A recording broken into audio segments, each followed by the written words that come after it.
जय श्रीमन नारायण। आज हमारा जो विषय है वो बहुत लोगों ने पहले भी समझ लिया है और जो नहीं समझे हैं वो इस वीडियो के बाद समझ जाएंगे, अगर उनमें थोड़ी बहुत विवेक बुद्धि शेष होगी।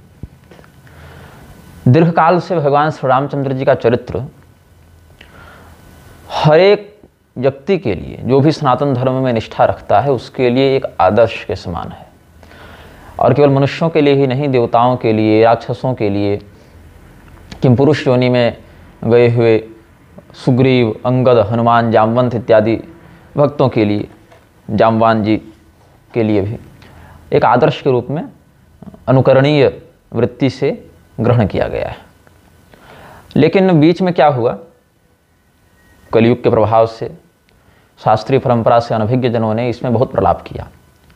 जब विधर्मियों ने भगवान श्री रामचंद्र जी के चरित्र के कुछ बिंदुओं पर आक्षेप करना प्रारंभ किया तो दो प्रकार के प्रत्युत्तर मिले। एक तो यह पक्ष है कि भगवान श्री रामचंद्र जी ने जो भी किया, जैसे भी किया, वह धर्म के अनुकूल था। और हाँ, यह हो सकता है कि हर व्यक्ति वैसा अमानुषीय कृत्य करने में समर्थ न हो सके। लोकोत्तर शक्ति ऐश्वर्य का भगवान कई बार प्रदर्शन कर देते हैं अपने अवतारों में, लेकिन कम से कम भगवान श्री रामचंद्र जी के द्वारा अधर्म नहीं हो सकता है, ये विश्वास था।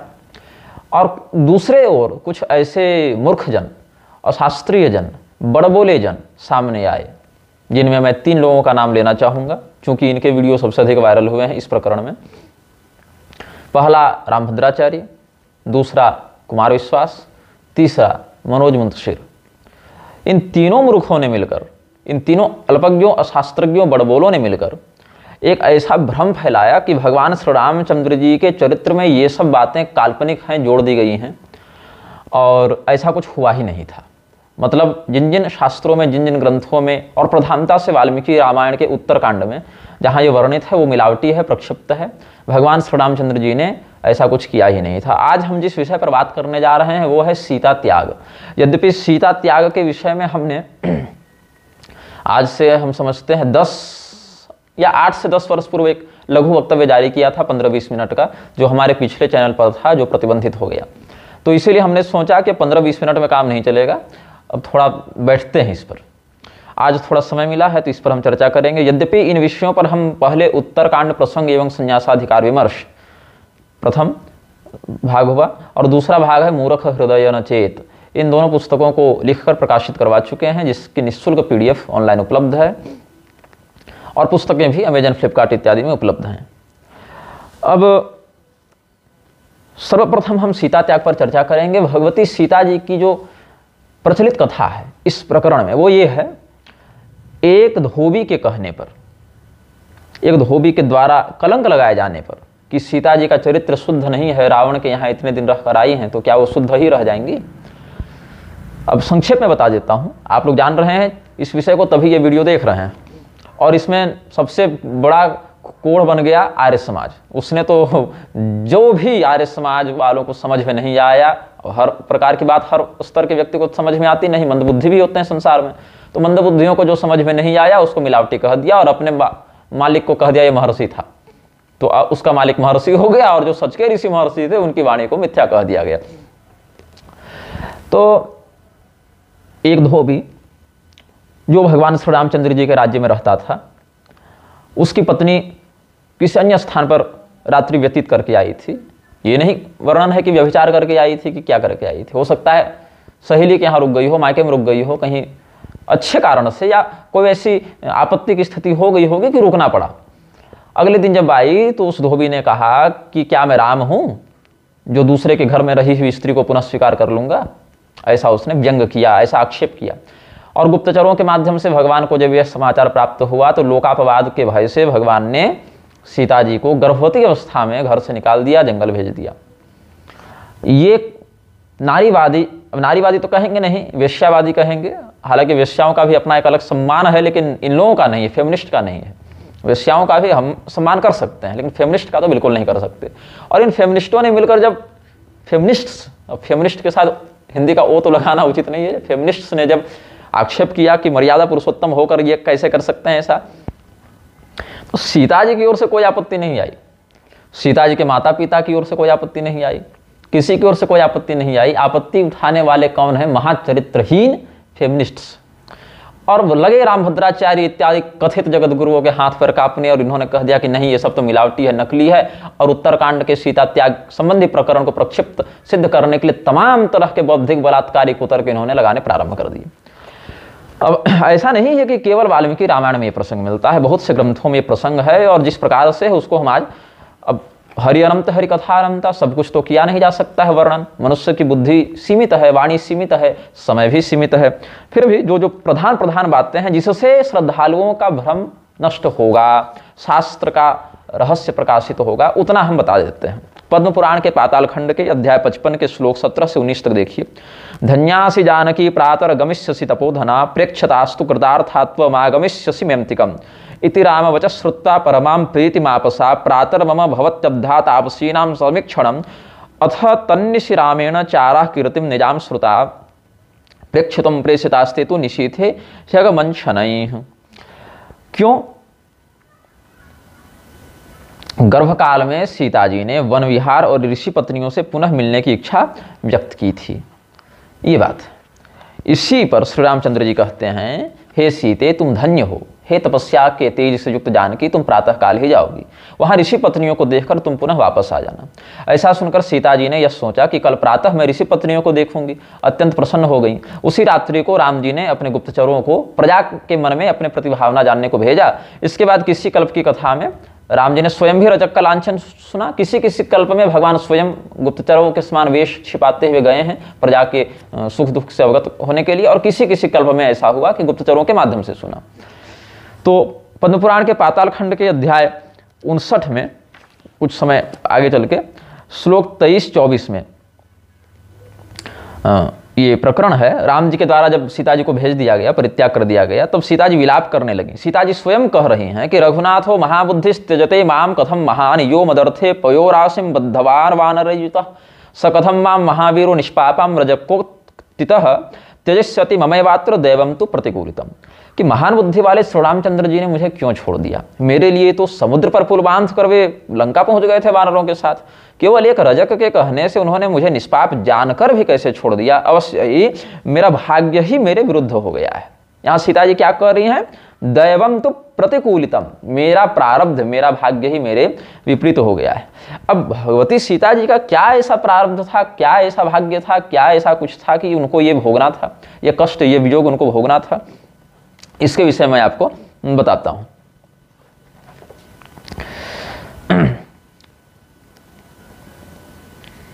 पूर्व काल में सीता जी जब छोटी बच्ची थी, बहुत छोटी थी, तो मधुर वाणी में बोलने वाले दो पक्षियों का जोड़ा उनके बगीचे में आया। सीता जी उनके पास जाकर खेलने लगी। अब बातों बातों में पक्षियों ने क्या किया? अयोध्या के राजकुमार भगवान श्री रामचंद्र जी के रामलला के सुंदरता और गुणों का वर्णन किया। और इतना ही नहीं, वे कोई सामान्य पक्षी नहीं थे, वे दिव्य लक्षणों से युक्त पक्षी थे। तो उन्होंने धनुष यज्ञ में श्री रामचंद्र जी का विवाह सीता जी से होगा, ये सब भविष्य की घटनाएं भी उन्होंने बताई सीता जी को। तो भविष्य की बातें सुनकर सीता जी आश्चर्यचकित तो हो गई और पूछा, भाई तुम लोग पक्षी हो, ये सब कैसे जानते हो? तो पक्षियों ने उत्तर दिया, जो कि पद्म पुराण के पाताल खंड के अध्याय 57 में श्लोक 19 से 21 तक देखें, वहां वर्णित है। वाल्मीकि रास्ते सुमहान ऋषिर धर्म विदुत्तम आवाम तदाश्रम स्थाने सर्वदा सुमनोहरे सशिष्यान गापयामास भावे रामायण मुनि प्रत्यहम तत्पदस्मारी सर्वभूत हिते रतः तदा वाभ्याम श्रुतम सर्वम भावे रामायण महत् मुहुर्मुहुर् गीयमान आयातम परिपाठत। सीते, धर्म के विद्वानों में श्रेष्ठ वाल्मीकि नाम के ऋषि हैं। हम लोग उन्हीं के आश्रम में रहते हैं। सभी प्राणियों का हित का कार्य करने वाले वे मुनि भविष्य में होने वाली घटनाओं के आधार पर रामायण की रचना कर रहे हैं। वे प्रतिदिन अपने शिष्यों के साथ रामायण के श्लोकों को याद करते हैं, गाते हैं। जब वे बारंबार पढ़ते और गाते हैं तो हमने उनसे पूरी रामायण सुनी है, इसीलिए भविष्य में होने वाली घटनाओं को हम भी जानते हैं। अब श्री रामचंद्र जी की लीला और गुणों को सुनकर उनके साथ मेरा विवाह होगा, ये जानकर सीता जी मुग्ध हो गई। तो बार बार सुनकर भी वो तृप्त नहीं होती थी। उन्होंने बाल सुलभ चपलता दिखाते हुए मादा पक्षी को पकड़ लिया, क्योंकि बढ़िया कथा सुननी थी। तो बहुत निवेदन करने पर भी उन्होंने जब उसे मुक्त नहीं किया तो मादा पक्षी ने शाप दिया और अपने प्राण त्यागे हैं। पद्म पुराण के पाताल खंड के अध्याय 57 के श्लोक 58 में देखिए, ययात्म पतिना सार्धम वियोजयसि मामितः तथा त्वमेव रामेण वियुक्ता भव गर्भिणी। वो पक्षिणी उस समय गर्भावस्था में थी। तो कहती है, सीते जैसे तुमने मेरे पति से दूर करके मुझे विरह की पीड़ा दी है, वैसे ही तुम भी गर्भावस्था में अपने पति राम से अलग हो जाओगे। और यहीं पर आगे 61-62 श्लोक देखें तो तस्याम मृतायाम दुःखार्तो भरता तस्याह सपक्षिराट परमं क्रोधमापन्नो जाह्नव्याम दुःखितोपतत तथा भवामि रामस्य नगरे जनपूरिते मदवाक्याद्यमुद्विग्ना वियोगेन सुदुःखिता। क्या कहते हैं पद्म पुराण में? अपनी पत्नी के मरने से, उस पक्षिणी के मरने से उसका पति पक्षीराज अत्यंत दुख और क्रोध से भर गया और उसने गंगा जी में डूबकर अपने प्राण त्याग दिए। मरते मरते उसने भी सीता जी को शाप दिया कि लोगों से भरे हुए, मतलब जन समुदाय से भरे हुए अयोध्या में जहाँ के राजा राम जी होंगे, उस नगर में मैं अगला जन्म लूंगा और मेरे वाक्यों के कारण ही यह सीता अत्यंत दुखदायी पति वियोग को भोगेगी। तब आगे 66वें श्लोक में देखिए, तज्जातम रजकोक्त्यासौ निम्दिता च वियोगिता रजकस्य च शापेन वियुक्ता सा वनम गता। शेषनाग जी कहते हैं, ये शेषनाग सुना रहे हैं, ये वात्स्यायन जी को, वात्स्यायन महर्षि को शेषनाग ने ये रामायण सुनाई है, वहां पर ये प्रकरण है। वही पक्षी अगले जन्म में धोबी के रूप में आया और उसके द्वारा की गई निंदा और शाप के कारण ही सीता जी राम वियोग से त्रस्त होकर वन को चली गई, है ना। ये धोबी जो था ना, वो पिछले जन्म में पक्षी था जो अपनी पत्नी के वियोग में प्राण त्याग रहा था। पत्नी का भी शाप था और पति का भी शाप था, मतलब पक्षी और पक्षिणी ने जो शाप दिया था। और ये धोबी का क्या हुआ? बोले धोबी अगले जन्म में क्या हुआ? तो बोले गर्ग संहिता पढ़नी पड़ेगी।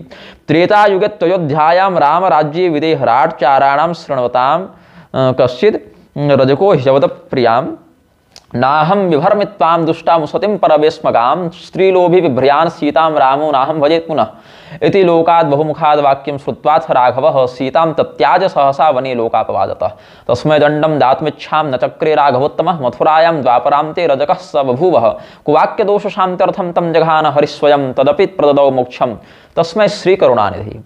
यहाँ पर कुछ कल्पभेद है।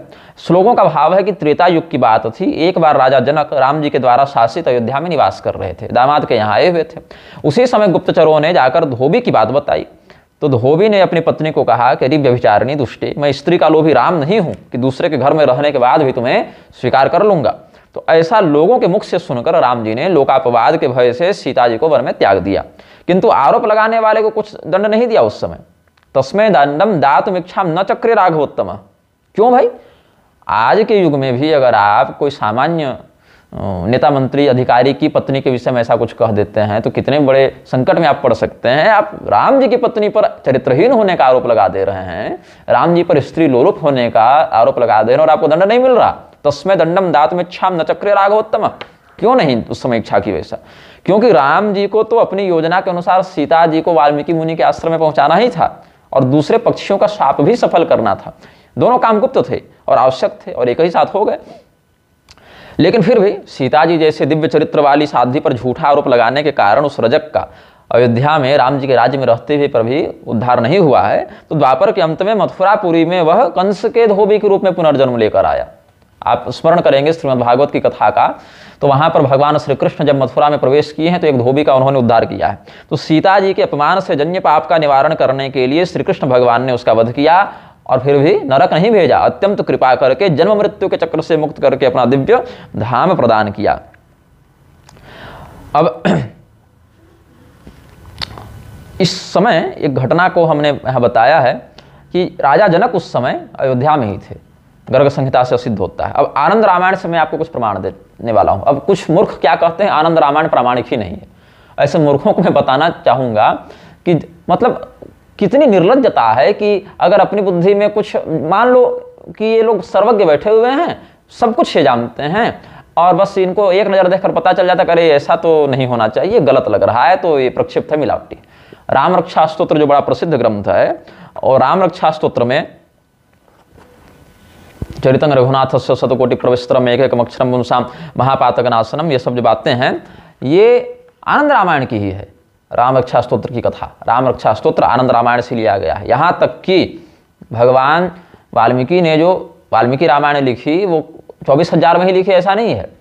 शतकोटि प्रविस्तर रामायण लिखी है। आदि काव्य जो रामायण है वो 24,000 श्लोक वाला केवल जो वाल्मीकि रामायण के नाम से प्रसिद्ध है वही नहीं है, अपितु शतकोटि प्रविस्तर रामायण है। उसमें से जो विभाजन होता गया, जो हमने अध्यात्म रामायण की कथा में प्रवचन में कहलगांव में कहा भी है, उसको आप लोग देख सकते हैं, यूट्यूब पर होगा, फेसबुक पर भी होगा। तो वहां पर कहते हैं कि 24,000 भाग प्रधानता से बच गए, जिसको वाल्मीकि जी के नाम से प्रसिद्ध किया गया है। वेदव्यास जी ने बाद में उसका संकलन करके सुरक्षित किया, कालक्रम से जो लुप्त हो रहा था विषय।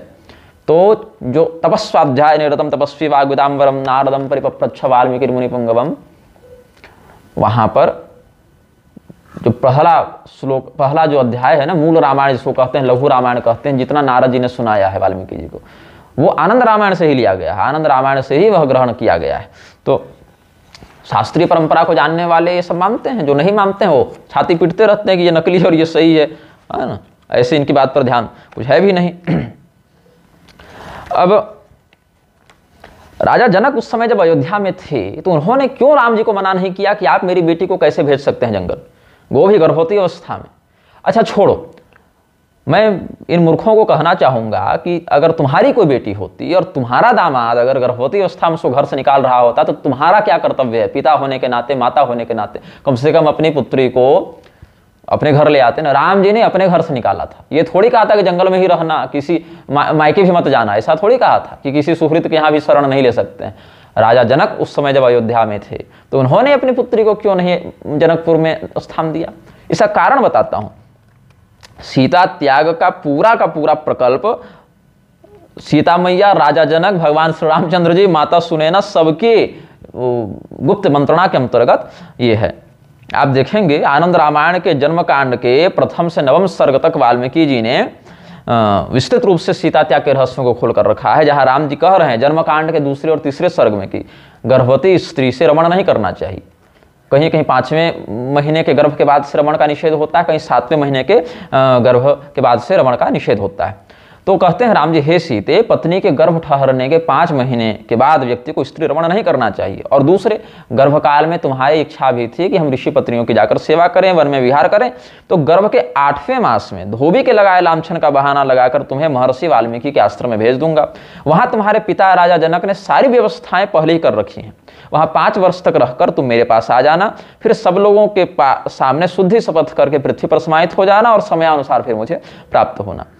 तो कभी यह विचार करना चाहिए कि महिला आयोग और मानवाधिकार, जो वस्तुतः महिला और मानव दोनों शब्दों को कलंकित करने के लिए बनाए गए हैं मेरी दृष्टि में, ये जो ढोल पीटते रहते हैं कि राम जी ने गर्भवती पत्नी को छोड़ दिया और इनकी चाटुकारिता, और नहीं भैया माफ कीजिए सरकार, राम जी ने ऐसा कुछ नहीं किया, ये सब तो मिलावटी है, बाद में जोड़ दिया किसी ने, मुगल ने मिला दिया, अंग्रेज ने मिला दिया, क्षेमेंद्र ने मिला दिया, गुणाढ़ ने मिला दिया, वाली जो बकवास करता रहता है रामभद्राचार्य और कुमार विश्वास और मनोज मुंशिर का गिरोह, उस पर यह चिंतन करना चाहिए कि सीता जी के लिए राजा जनक ने या सीता जी ने कभी कुछ आपत्ति क्यों नहीं की है। कम से कम साधारण पिता भी दामाद को टोकता तो है इस स्थिति में, लेकिन राजा जनक मौन साधे रहे। क्यों? गर्ग संहिता के आधार पर हमने बताया कि राजा जनक उस समय अयोध्या में ही थे।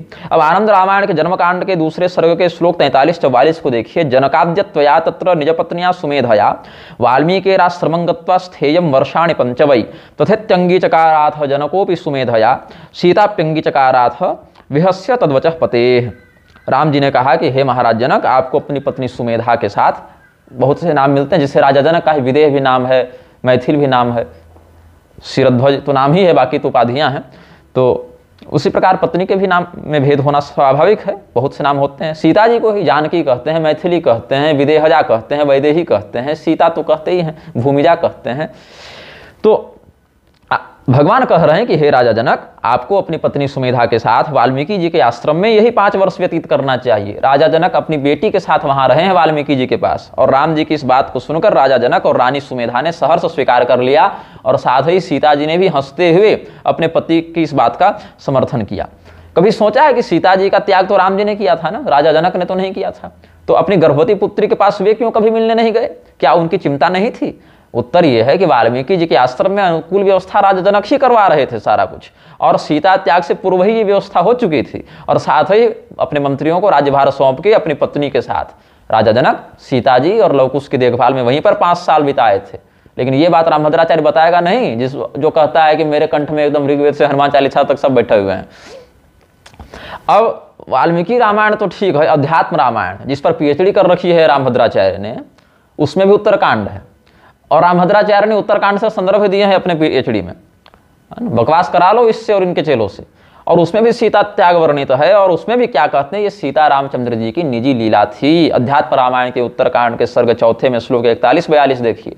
देवी जानामि सकलम तत्रोपायम वदामि ते कल्पयित्वा मिशम देवी लोकवादम तदाश्रयम त्यजामित्ताम वने लोकवादाद भीत इवापरः भविष्यतः कुमारोद्वो वाल्मीकिराश्रमाम। देखिए राम जी क्या कहते हैं, हे देवी हम सब उपाय जानते हैं, तुमको बता रहे हैं, तुमसे संबंधित लोक निंदा को कल्पित करके मैं साधारण मनुष्यों के समान लोकापवाद से भयभीत होने का नाटक करके तुम्हें वाल्मीकि जी के आश्रम में छोड़ दूंगा, वहीं तुम दोनों पुत्रों को जन्म दोगी। और इसी प्रमाण के साथ रामभद्राचार्य की वो बकवास भी खंडित होती है जिसमें वह कह रहा था कि सीता जी ने लव कुश को अयोध्या के राजमहल में जन्म दिया है, जंगल में जन्म नहीं दिया है। क्या पीएचडी किया है इस व्यक्ति ने, मुझे समझ में नहीं आता, जब सामान्य कथानकों का बोध नहीं है इसको। अब नारद पुराण में भी ये बात है। उत्तरार्ध अध्याय 75 के श्लोक 52 में देखिए, लोकापवादात संत्रस्त सीताम तत्याज धर्मवित् सातु संप्राप्य वाल्मीकि आश्रमम न्यवसत सुखम। कि धर्मवेत्ता ने लोकापवाद के भय से, राम जी जो हैं धर्मवेत्ता राम जी ने लोकापवाद के भय से सीता जी को वाल्मीकि के आश्रम में छोड़ दिया। और सीता जी वहां कैसे रही हैं, सातु संप्राप्य वाल्मीकि आश्रमम न्यवसत सुखम, सीता जी वहां सुखपूर्वक रही हैं। बताइए जिस स्त्री को गर्भवती अवस्था में जंगल भेज दिया जाए और 2-2 बच्चों को वहां जन्म देना पड़े, वो सुखपूर्वक क्यों रहेगी बताइए। इसीलिए सुखपूर्वक रहेगी ना, क्योंकि वहां उनके माता पिता विद्यमान थे, वहां सारी व्यवस्था पहले से कर दी गई थी। गर्ग संहिता के भी गोलोक खंड के अध्याय 4 के श्लोक 60 में देखिए, सीताम त्याज राजेंद्रो वने लोकापवादतः। स्कंद पुराण के नागर खंड के अध्याय 99 के श्लोक 10 और 11 को देखिए, कृत्वा सीता परित्यागम रामो राजीवलोचनः लोकापवाद संत्रस्त ततो राज्यम चकारसः कृत्वा स्वर्णमयीं सीतां पत्नीं यज्ञ प्रसिद्धये न सचक्रे महाभागो भार्यामन्याम कथंचन। अगर सीता जी घर में ही थी, सीता त्याग हुआ ही नहीं था, तो भला सोने की मूर्ति बनाने की क्यों आवश्यकता पड़ गई यहाँ। कृत्वा स्वर्णमयीं सीतां पत्नीं यज्ञ प्रसिद्धये। अब अगर कोई कहे कि गर्भवती होने के कारण असमर्थ थी सहयोग में, इसीलिए घर पर होने के बाद ही मूर्ति बनानी पड़ी, तो उत्तर यह है कि सीता जी ने 2 पुत्रों को जन्म दिया, एक ही बार गर्भवती हुई हैं। और वाल्मीकि जी ने तो आनंद रामायण में राम जी के सैकड़ों यज्ञ और सैकड़ों स्वर्णमयी सीताओं का वर्णन किया है। 16 तो प्रधानता ही से कम है। सब में सीता जी असमर्थ थी क्या, सब में सीता जी गर्भवती थोड़ी थी। तो लोकापवादाच्च परम ततस्तत्याजतां प्रिया मदुष्याम दूषितम मत्वा सीताम दशरथात्मजः न ज्ञातो स्वसुतौ तेन रामेण च कुशीलवौ मुनिना कथितौ तौ तस्य पुत्रो महाबलौ। देवी भागवत महापुराण के 4 स्कंध के 25वें अध्याय के 18-19 श्लोक को देखिए कि राम जी ने लोकापवाद के भय से, मतलब लोकापवाद से भयभीत होने की लीला करते हुए निर्दोषा सीता को भी दोषयुक्त मानते हुए, मत्वा अदुष्याम दूषिता मत्वा मानते हुए राम जी ने उनका परित्याग किया। और जब भेंट हुई तो लव कुश को पहचाने नहीं लोक लीला के कारण, वाल्मीकि जी ने पहचान करवाई तब पहचाने। पद्म पुराण के उत्तरखंड के अध्याय 244 के श्लोक 14 में क्या कहते हैं, याजवाजिमेधम च राघव परवीरहा कांचनीम जानकीम कृत्वा तया सार्धम महाबल। सीता त्याग का प्रसंग मिलावटी बताने वाले और लव कुश का जन्म घर में कराने वाले रामभद्राचार्य इस श्लोक पर क्यों ध्यान नहीं देते हैं कि शत्रुओं का नाश करने वाले श्री राम जी ने सोने की सीता बनाकर उसके साथ ही अश्वमेध यज्ञ किया। अब वाल्मीकि रामायण के बालकांड में ही सर्ग 3 और श्लोक 38 में, सर्ग 3 के श्लोक 38 में देखिए कि रामाभिषेकाभ्युदयम सर्वसैन्य विसर्जनम स्वराष्ट्र रंजनम चैव वैदेह्या से विसर्जनम। और राम विसर्जन किया है वैदेही जी का। और यहाँ विसर्जन शब्द का अर्थ विशिष्ट प्रकार से सृजन किया, विशिष्ट प्रकार से मातृत्व का निर्माण किया, ऐसी कुतर्क बुद्धि लगाई है रामभद्राचार्य ने इसके अर्थ करने में। अब पद्म पुराण के विषय में तो आपको हमने बता ही दिया है ये वाला विषय, जहाँ सीता जी को पक्षियों ने शाप दिया है, पद्म पुराण में जो घटनाक्रम वर्णित है। अब आगे के प्रसंगों पर हम चलते हैं।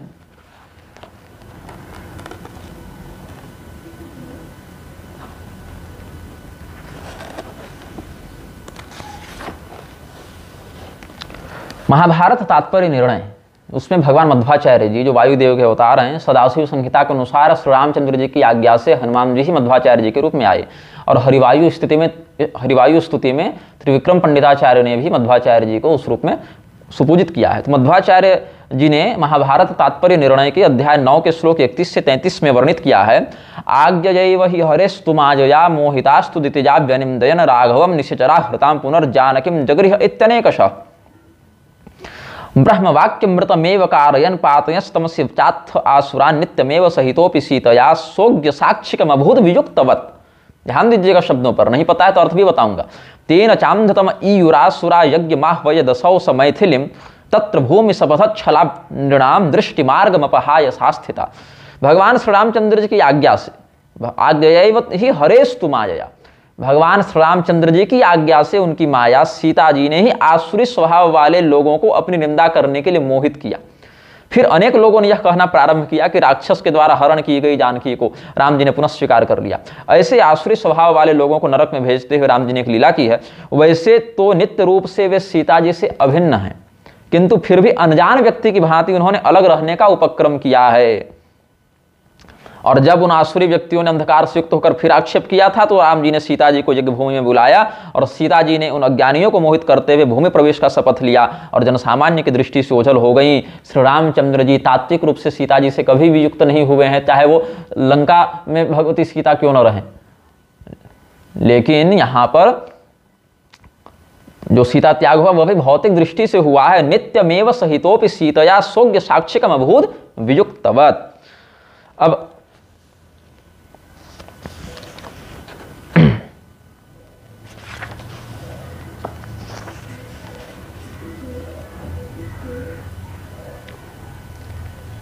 जहां पर सीता जी की निंदा हुई है वहां पर निंदकों को नरक की प्राप्ति हुई, ऐसा ब्रह्मदेव ने कहा है। महाभारत तात्पर्य निर्णय के अध्याय 9 के श्लोक 93 से 97 तक, जिसके अंत में कहते हैं अथ ब्रह्मा हरिम स्तुत्वा जगादेदम वचो विभुम वाला से लेकर देखेंगे सीतार्थम नियप्य निंदस्वाम तेपि याता महत्तम। अब यहाँ पर एक बात टकराएगी हो सकती है आप लोगों के मन में कि जब गर्ग संहिता में कहा कि राजा रामचंद्र जी ने दंड नहीं दिया धोबी को, तो अब यहाँ कह रहे नरक की प्राप्ति कैसे हुई। ऐसे हुई नरक की प्राप्ति, भगवान ने अपने निजी शत्रुता को निभाने के लिए राजदंड उसको नहीं दिया है, मतलब राजा के रूप में कोई दरबार में बैठाकर उसको सजा नहीं सुनाई, लेकिन कर्म प्रारब्ध के कारण उसको नरक भोगना पड़ा है। और कहें कि अगर वो पूर्व जन्म में पक्षी था, वो तो अपना बदला ले रहा था, इसके लिए उसने कहा तो फिर दंड क्यों? बोले इसीलिए क्योंकि पक्षी के शरीर का आवेश कुछ और होता है, लेकिन ये तो मनुष्य है, ये तो भगवान श्री रामचंद्र जी के राज्य में रह रहा है और मनुष्य के पास कर्तव्य का विवेक होना चाहिए। नहीं है उसका प्रयोग करेगा व्यक्ति तो उसका नुकसान है, उसकी हानि है, उसको पतन का भागी बनना पड़ेगा। तो यहाँ पर ये सब क्यों लिखना पड़ा? महाभारत तात्पर्य निर्णय को लिखने की आवश्यकता क्या थी भगवान मध्वाचार्य जी को? इसीलिए हुई क्योंकि इत्यशेष पुराणेभ्य पंचरात्रिभ्य एव च भारताच्चैव वेदोभ्यो महारामायणादपि परस्पर विरोधस्य हाना निर्णय तत्वतः युक्त्या बुद्धिबलाच्चैव विष्णुरेव प्रसादतः बहुकल्पानुसारेण स्मयेयं सत्कथोदिता अनेक ग्रंथाश्रया तस्मान्नाशंक्यात्र विरुद्धता। ये कहते हैं क्वचिन मोहायासुराणां व्यत्यासः प्रतिलोमता उक्ता ग्रंथेषु तस्माद्धि निर्णयं कृतो मया। सभी पुराण पांचरात्रिक ग्रंथ महाभारत वेद महारामायण या सतकोटि रामायण में जो परस्पर विरोधाभास दिखता है उसमें तत्व का निर्णय करने के लिए भगवान विष्णु की कृपा से प्राप्त बुद्धि बल से संपन्न होकर मैं मध्वाचार्य अनेकों कल्पों की कथाओं के आधार पर इस सतकथा को लिख रहा हूँ। इसमें रामकथा में किसी एक ही ग्रंथ का आश्रय नहीं लिया गया है, इसलिए विरुद्ध बातों की शंका नहीं करनी चाहिए। भगवान मध्वाचार्य जी ने महाभारत तात्पर्य निर्णय लिखा क्यों था 1000 वर्ष पूर्व? ताकि मोहग्रस्त असुरों के कारण इस संदर्भ में भगवान के कथानकों में जो भ्रम अव्यवस्था और शंका उत्पन्न की जाती है जो उन ग्रंथों में वर्णित है उसको दूर करने के लिए मैं इस ग्रंथ में उनका निर्णय लिख रहा हूँ।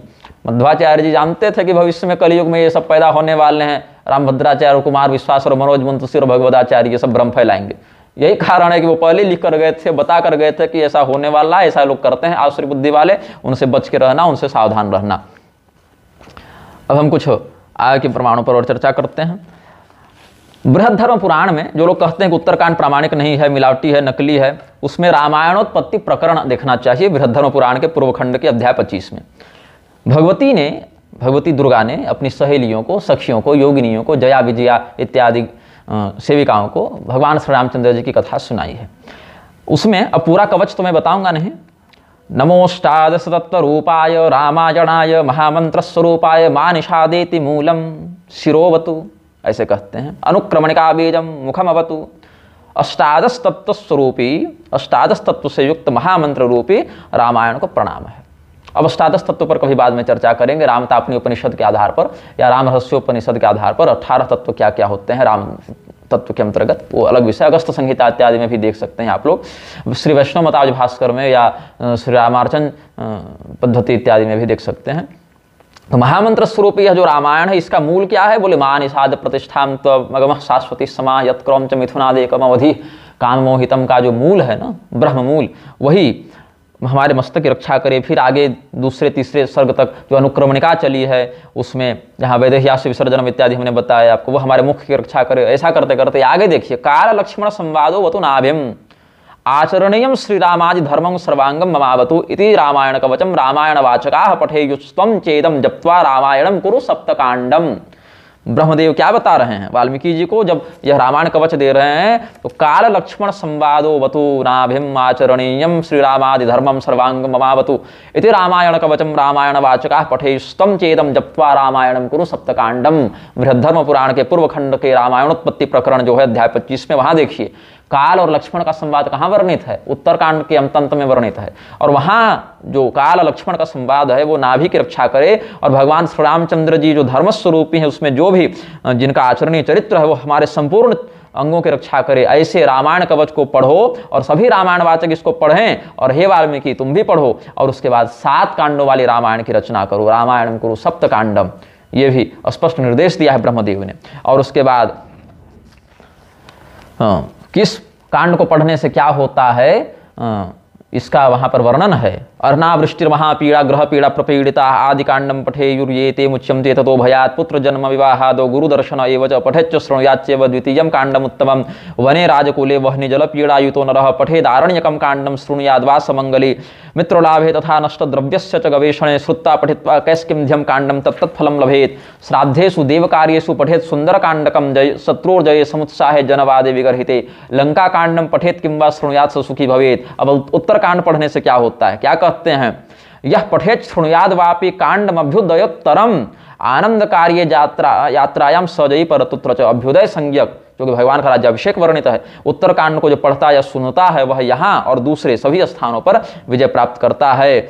और इतना ही नहीं, अगर पूरे रामायण को न पढ़ पाए तब एक एक महीने में एक एक मतलब मास में या ऋतु के अनुसार भी कांड को पढ़े। यह पठे शृणुयाद वापि काव्यम वाल्मीकि नाकृतम आदि कांडम माघ मासे द्वितीयम फाल्गुने तथा चैत्रम आरण्यकम कांडम कैस्किंध्यम माधवे तथा ज्येष्ठम तु सुंदरम कांडम एवं कांडद्वयम शुचौ शुद्ध काले समारभ्य ब्रह्मचारी समाहितः। माघ के महीने में बालकांड आदि कांड पढ़े, फाल्गुन में अयोध्या कांड, चैत्र में अरण्य कांड, वैशाख में किष्किंधा कांड, ज्येष्ठ में सुंदर कांड और एवं कांडद्वयम सूचौ आषाढ़ मास में लंका और उत्तर कांड को पढ़ना चाहिए। इस प्रकार से यहाँ पर बृहद्धर्म पुराण के पूर्व खंड के रामायणोत्कीर्तन प्रकरण के अध्याय 26 में श्लोक 8 से 20 तक आपको देखना चाहिए, जहाँ जया और विजया को भगवती ने यह बताया है। अब अन्य पुराणों में भी जहाँ रामायण का महात्म्य वर्णित है वहाँ उत्तरकांड का इस प्रकार से कीर्तन किया गया है। अब अन्य प्रमाणों पर हम चिंतन करते हैं।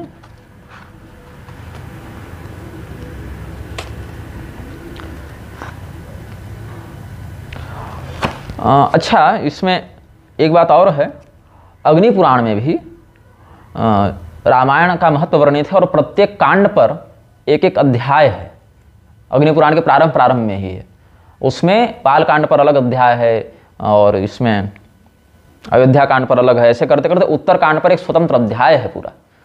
तो इसीलिए यह नहीं कहना चाहिए कि रामायण में 6 ही कांड थे, 7वां कांड किसी ने जोड़ दिया, बाद में मिला दिया। ये सब मूर्खों का प्रलाप है और दुर्भाग्य से ऐसे मूर्ख तो जगत गुरु बने घूम रहे हैं, कविवर बने घूम रहे हैं, युग कवि बने घूम रहे हैं। और कुमार विश्वास तो इतना बड़ा निर्लज्ज है, कुछ दिन कविता किया, फिर कुछ दिन पॉलिटिक्स में घुस गया, अब कथावाचक बन गया है और अपने अपने राम के नाम से भगवान श्री रामचंद्र जी का अपना अपना एक संस्करण निकाल रहा है, जिसमें हमको तो लगता है किसी दिन ये सब राम जी को मतलब महापातकी भी घोषित कर देंगे और कहेंगे हम ये हमारे राम हैं, हमारे राम ऐसे ही थे, हम ऐसे ही मानेंगे अपने राम को।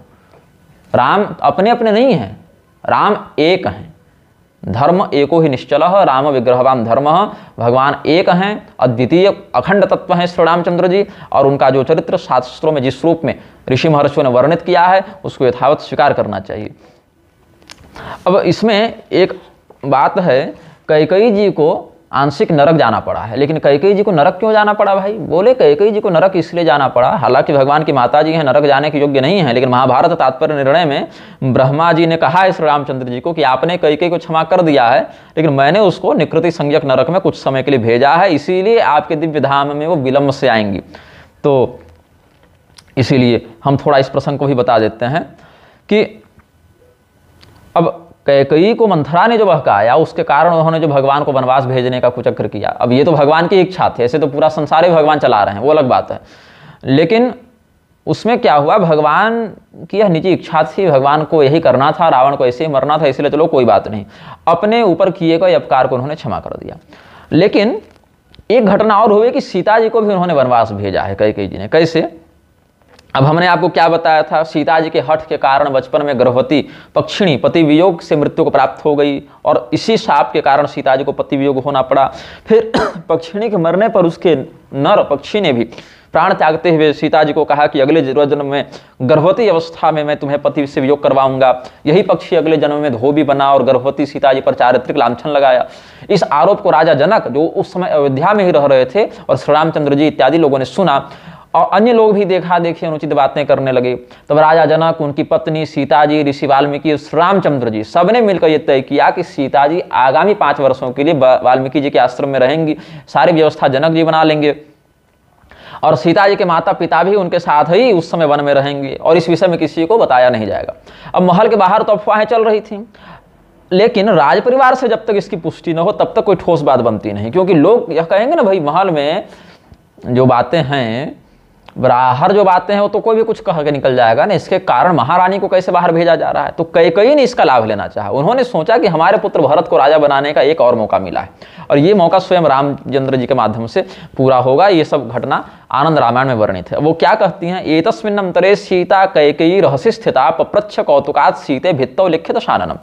जब ये सब चर्चाएं चल रही थी तो सीता जी कैकेयी के साथ उनके महल में थी, तो कैकेयी जी ने सीता जी से कहा, हे सीते, जरा इस दीवार पर रावण का चित्र तो बना दो, रावण दिखता कैसा था।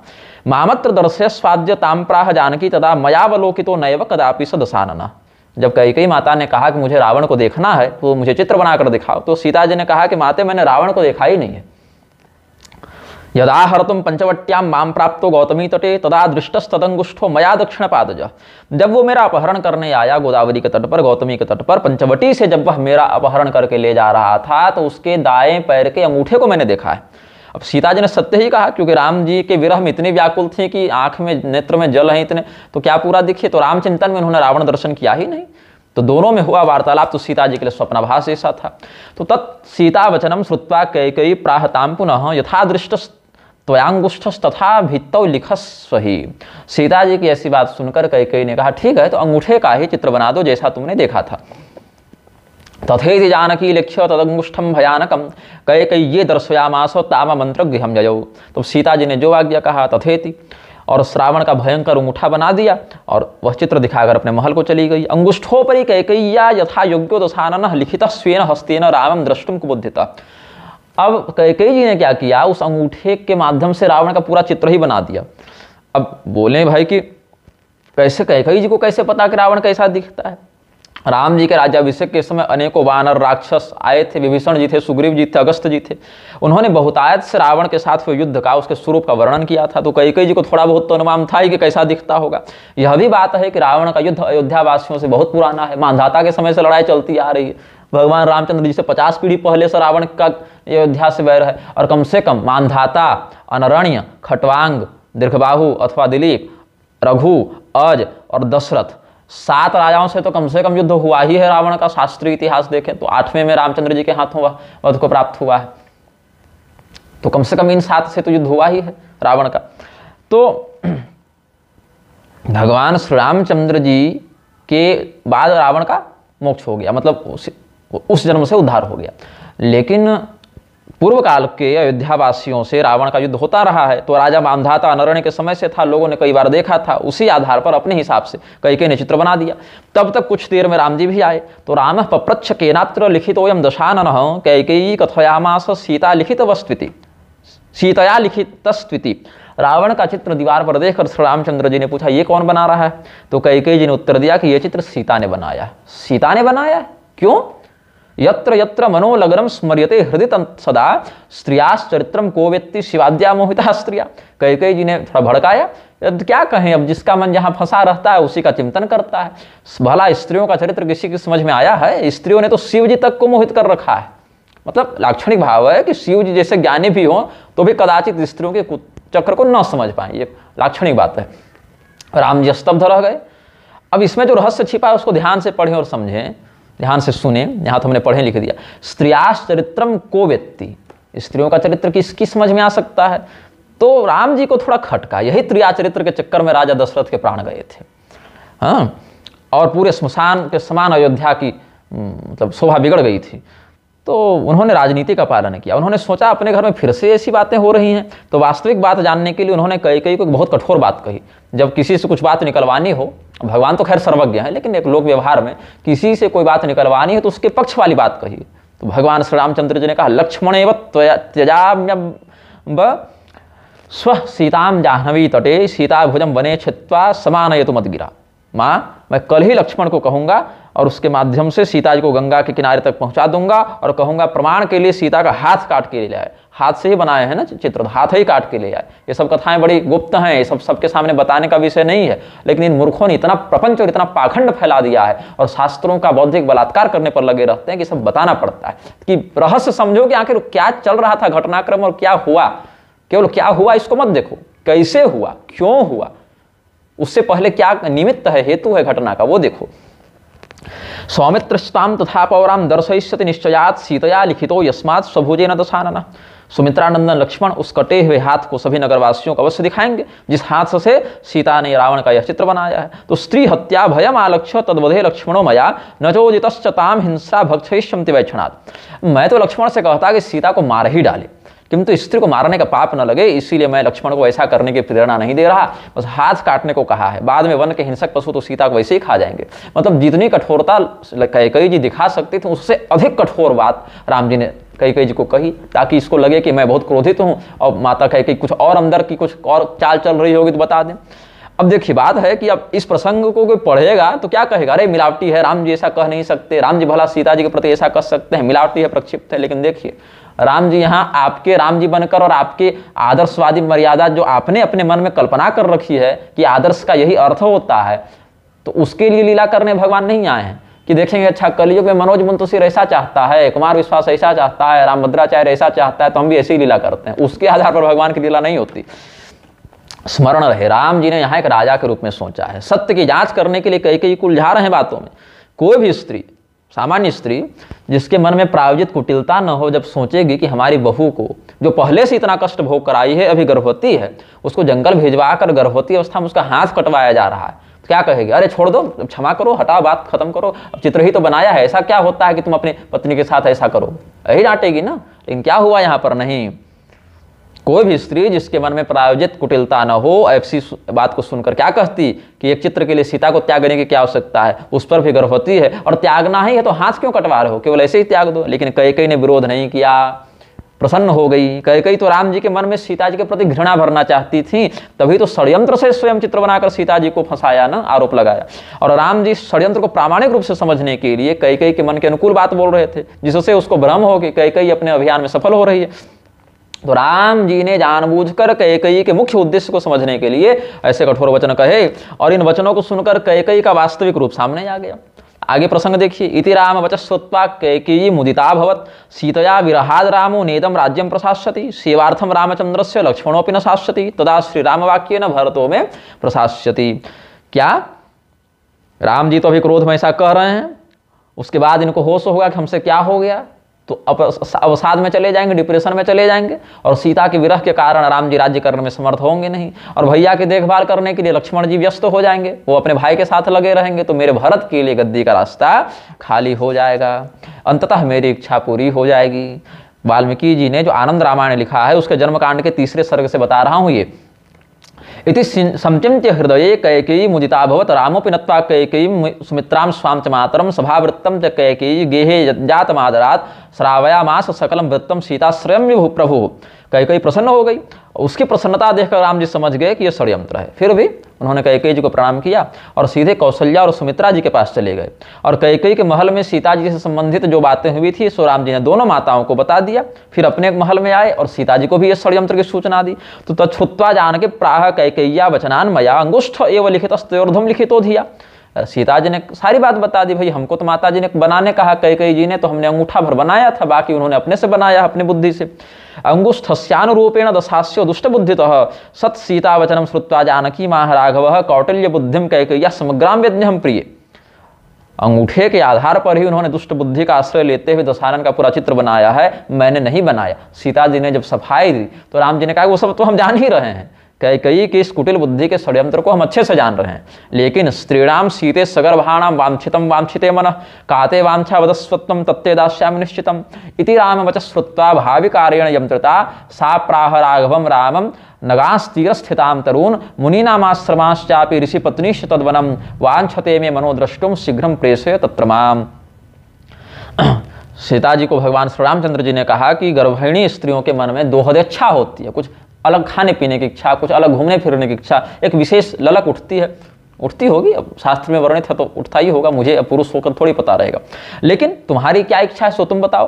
तो राम जी के वचनों को सुनकर भविष्य में होने वाली घटनाओं को ध्यान में रखते हुए सीता जी ने कहा कि हमारी अयोध्या नगरी से दूर जो नदी पहाड़ जंगल इत्यादि हैं, मुनियों के आश्रम हैं, मुनि पत्नियों के आश्रम हैं, वहाँ हम जाना चाहते हैं, अगर आपको अनुकूल लगे तो मेरी ये इच्छा है कि वांछते में मनोद्रष्टुम शीघ्रम प्रेषय तत्र माम, मुझे वहीं तुरंत भेज दीजिए, मेरी यही इच्छा है वहां जाने की।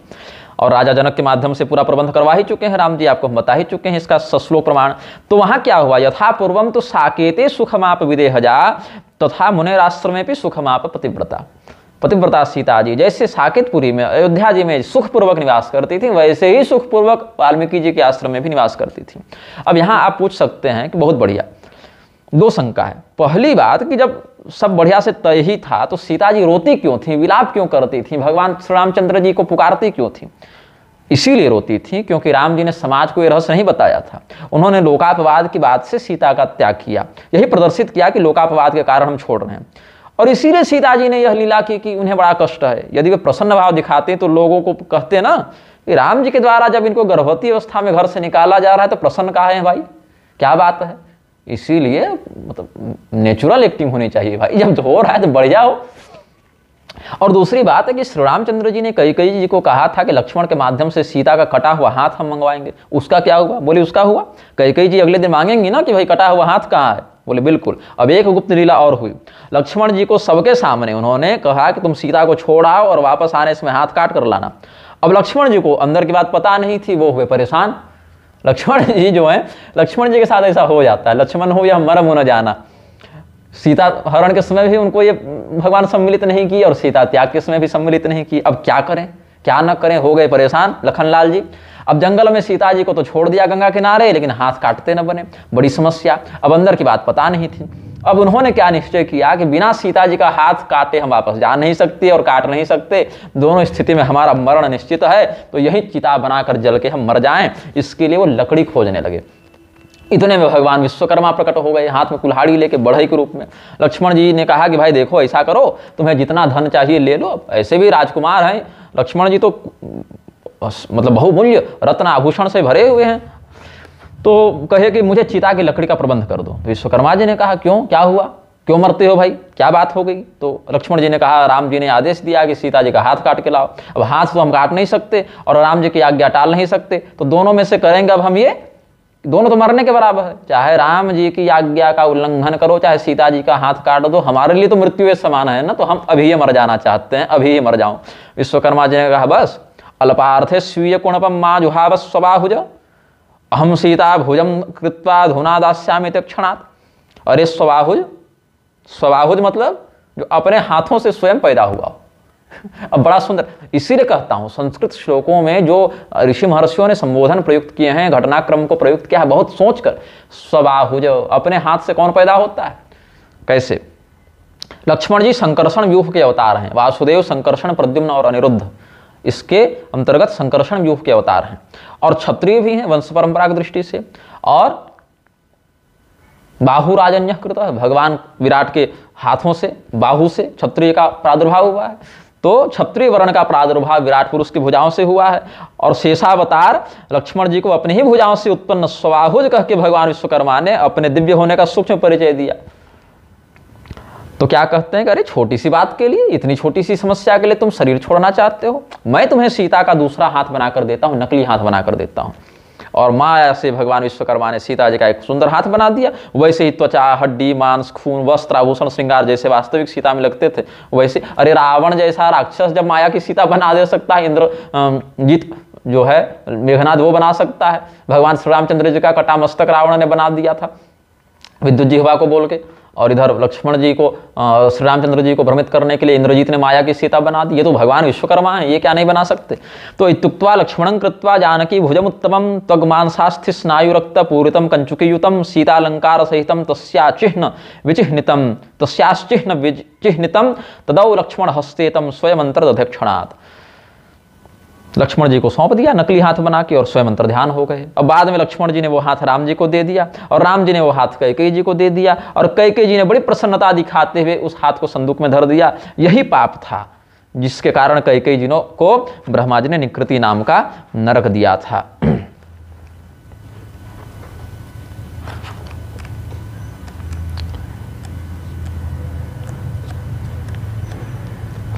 अब कैकेयी जी भरत जी को राजा बनाने में सफल यहाँ भी नहीं हुई और राम जी ने ये बात कहीं नहीं बताई, नहीं तो भरत जी समेत पूरे प्रबुद्ध समाज के लोग कैकेयी के विरुद्ध खड़े हो जाते और बड़ी समस्या होती। तो सीता जी को वन में भेजने से पहले राम जी ने सारी व्यवस्था बनाई थी और सीता त्याग के 2 महीने के बाद राम जी ने पुत्र जन्मोत्सव में वहां रात्रि को पुष्पक विमान से जाकर सारे शास्त्रोक्त संस्कार, दान, उत्सव आदि संपादित किया। और राजा जनक तो पहले से रह रहे थे सीता जी के साथ। तो सीता राम विदे होपि पूजया मास विस्तरात वाल्मीकि कुशय शांतिम चकार विधिना शिशोः एवं नाना समुत्साहर नित्वा तत्र निशाम सुखम। आगे के श्लोकों में तत्र स्थान सकलानाः ममात्रागमनस्य ही यस्माद् वार्ता बहिर्गच्छेदाश्रमादस्य वै मुनेः समे दंड्यो भवेदेव शत्रुरूपिण संशय। जन्मकांड के 4th सर्ग में देखिए आनंद रामायण का, जब कुशलव का जन्म होता है तो विदेह राज जनक ने विस्तार से सीताराम जी का पूजन किया। राम जी वहां आए हैं विमान पर बैठकर और वाल्मीकि जी ने राम जी के पुत्र का विधिवत कुशादी के द्वारा शांति कर्म कराया। फिर राम जी सारी व्यवस्था देखकर अयोध्या वापस आए और लौटते समय चेतावनी दी है। क्या कहते हैं, मैं यहाँ पर आया था वाल्मीकि जी के आश्रम में पुत्र जन्मोत्सव में सम्मिलित होने, ये बात वाल्मीकि जी के आश्रम से बाहर नहीं जानी चाहिए। अगर ऐसा होता है तो जो ऐसा करेगा वह शत्रु के समान मेरे द्वारा दंडनीय है। यही कारण है आनंद रामायण पर प्रतिबंध लगाने वाले सबसे पहले राजा भगवान श्री रामचंद्र जी स्वयं थे। इसमें ऐसी दिव्य कथाएं हैं, ऐसे दिव्य रहस्य हैं, ऐसा प्रभाव है इस ग्रंथ का। राम जी ने कहा अभी इसको समाज में लाने की कोई आवश्यकता नहीं है। ऋषि महर्षियों ने कितना मतलब लिख कर रखा है, अलग अलग ग्रंथों में कितना कथानक समेट कर, कितना कथानक बचा कर रखा है, लेकिन समझ में बात नहीं आती लोगों को, तो मिलावटी कह देते हैं, प्रक्षिप्त कह देते हैं। अब इस प्रकरण के कुछ और विषयों पर हम ध्यान देते हैं।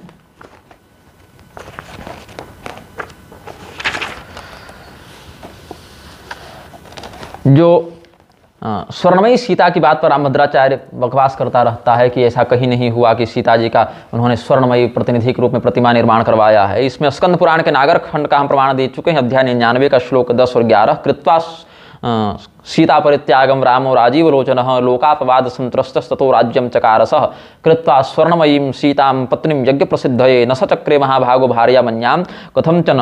और यही बात स्कंद पुराण के यवंती खंडांतर्गत रेवा खंड के अध्याय 84 के श्लोक 45 में कहते हैं। स्कंद पुराण रेवा खंड जान ही रहे होंगे, सत्यनारायण व्रत कथा सुनते हैं सब। सौवर्णिम च ततः कृत्वा सीतां यज्ञम चकारसः अनुमंत्र मुनीन लोकाम देवताश्च निजम कुलम। सौवर्ण सीता को वहां लाया गया, मतलब स्वर्ण की बनी सीता को। पद्म पुराण के उत्तरखंड के 244वें अध्याय में भी कहते हैं याजवाज मेधश्च राघव परवीरहा कांचनीम जानकीम कृत्वा तया सार्धम महाबल। और विष्णु धर्मोत्तर पुराण में तो जो पहला खंड है उसके अध्याय 221 में बहुत सार शब्द में लगभग उत्तरकांड के विषयों को वर्णित कर ही दिया गया। सीता परित्याग, वन में लवकुश का जन्म, स्वर्ण की सीता बनना, भूमि प्रवेश होना, यस्या अर्थे स रामेण दशग्रीवो हतोरणे लोकापवाद भीतेन दशग्रीव गृहोसिता अतः पत्नी परित्यक्ता सीता भूयो जनेश्वर वाल्मीकिराश्रमे सातु प्रसूता दारकद्वयं कुशं लवं च विक्रांतौ यजोः सर्वाः क्रियाः कृताः वाल्मीकिना महाभागौ वेद मध्यापिता यथा प्रकर्षं च धनुर्वेदे पारं नीता तुतौ शिशु वाल्मीकिना तदा कृत्वा रामस्य चरितं शुभम् अध्यापितौ विशालाक्षौ दारकौ प्रियदर्शनौ अगायतां ततस्तौ तु रामयज्ञे कुमारकौ रामस्य चरितं कृत्स्नं रामस्य पुरतस्थितौ तस्मात् काव्यात्तु विज्ञाय पुत्रौ तौ प्रियदर्शनौ यज्ञे तां च तथा भूता मानयामास सत्वरः उवाच च वरारोहां प्रत्ययं कुरु मे शुभे रामस्य वचनं श्रुत्वा सीता वचनमब्रवीत् यदाहं राघवादन्यं मनसापि न कामये तेन सत्येन मे देवी विवरं सम्पृच्छतु एतस्मिन्नेव काले तु भुवं भित्त्वा समुत्थितं धृतं सिंहासनं नागस्तत्रेणामुपवेशयत् स्वयं वसुमती देवी पातालं सा ततो गता अविच्छिन्नेन पतता पुष्पवर्षेण पार्थिव तस्यां भूमिप्रविष्टायां राघवं क्रोधसंयुतं सान्त्वयामास वै ब्रह्मा सर्वलोकनमस्कृतः रामोऽपि कृत्वा सौवर्णिं सीतां पत्नीं यशस्विनीं ईजे यज्ञैर्बहुविधैः सह भ्रातृभिरच्युतः। और इसी बात को श्री शंकराचार्य जी के भी किंचित पूर्ववर्ती आचार्य कुमारिल भट्ट ने तंत्र वार्तिक में लिखा है अपत्नीकस्य च रामवत् क्रतु प्रयोगः हिरण्मय सीताकरणं च लोकापवाद भी या त्यक्त सीतागता निशंस्य भावाशंका निवृत्त्यर्थम नहीं मानुषिष्योपपद्यते तेनातीत मानुषम इत्युक्तम। ये सबसे वहां पर बताया है। अब गर्ग संहिता के गोलोकखंड के अध्याय 4 के श्लोक 61 में देखिए, यदा यदा करोद यज्ञम रामो राजीवलोचनः तदा तदा स्वर्णमयी सीताम कृत्वा विधानतः। रामभद्राचार्य कहते हैं ना, प्रत्येक यज्ञ में स्वर्णमयी सीता नहीं बनी है, लेकिन यहाँ तो गर्ग संहिता के गोलोकखंड में वर्णन है कि यदा यदा करोद यज्ञम रामो राजीवलोचनः तदा तदा स्वर्णमयी सीताम कृत्वा विधानतः। जब जब यज्ञ किया है तब तब सीता जी को स्वर्णमयी प्रतिमा के प्रतिनिधि के रूप में वहाँ किया है उन्होंने। अब भगवान ने कोई अपने मन से नहीं कर दिया, स्मृति वाक्य इसमें प्रमाण है। मृतायाम अपि भार्यायाम वैदिका अग्निम नहीं त्यजेत उपाधिनापि तत्कर्म यावत जीवम समापयेत रामोपि कृत्वा सौवर्णिम सीतां पत्नीं यशस्विनीं ईजे यज्ञैर्बहुविधैः सह भ्रातृभिरच्युतः।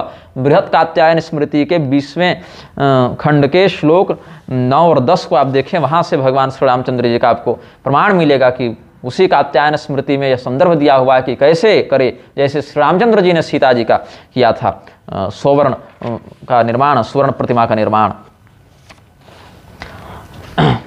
अब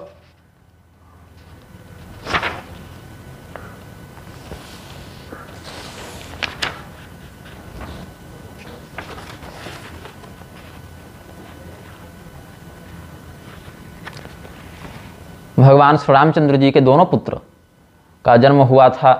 यहाँ पर रामभद्राचार्य एक कुतर्क करते हैं कि कुशीलवौ तो धर्मज्ञो राजपुत्रो यशस्विनौ। यहाँ कुशीलव का, ऐसे कुशीलव एक साथ कहेंगे तो अर्थ होता है गायन करने वाले लोग जो गाना गा के काव्य पाठ करके अपनी आजीविका चलाते हैं। लेकिन ये तो रामभद्राचार्य ने कहा कि ये जो कुशीलव के नाम से यहाँ वर्णित हैं वो लव और कुश नहीं है, राम जी के पुत्र नहीं हैं। राम जी के पुत्र तो अयोध्या में ही पैदा हुए थे, अपितु ये कोई ब्राह्मण कुमार होंगे जो वाल्मीकि जी के शिष्य होंगे, वो बाद में गीत गाते हुए काव्य पाठ करते हुए आए, लेकिन ऐसा नहीं है। गायकों तो कुशीलवो अर्थात युगल गायकों को कुशीलव कहते हैं, ये राम जी के पुत्र नहीं थे, ऐसा रामभद्राचार्य बकवास करता फिरता है। तो यहाँ पर बता दूं कि कुशीलव शब्द जो है वो राम जी के पुत्र लव और कुश के संयुक्त रूप से भी आया है। कैसे आया है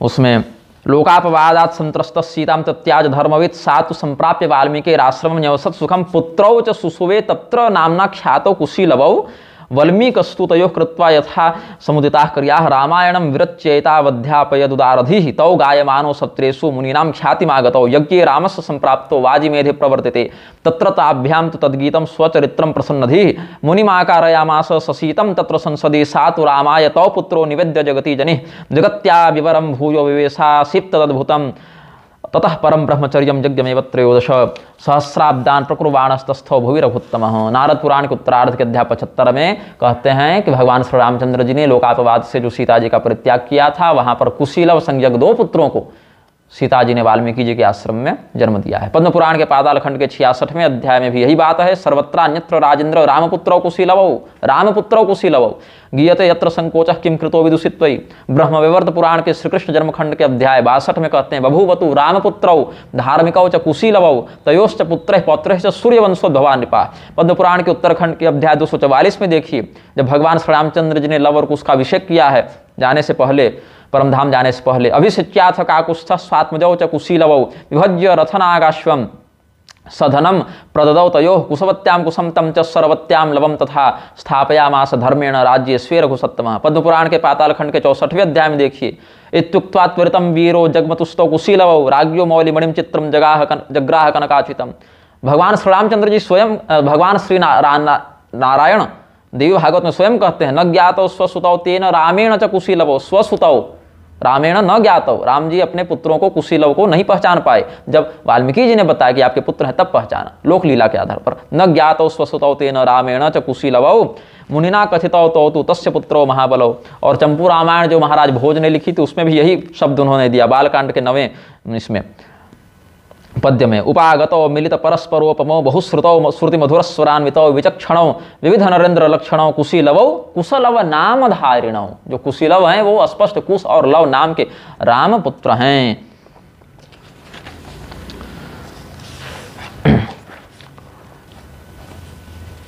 अब आगे के और प्रकरणों पर चिंतन करते हैं।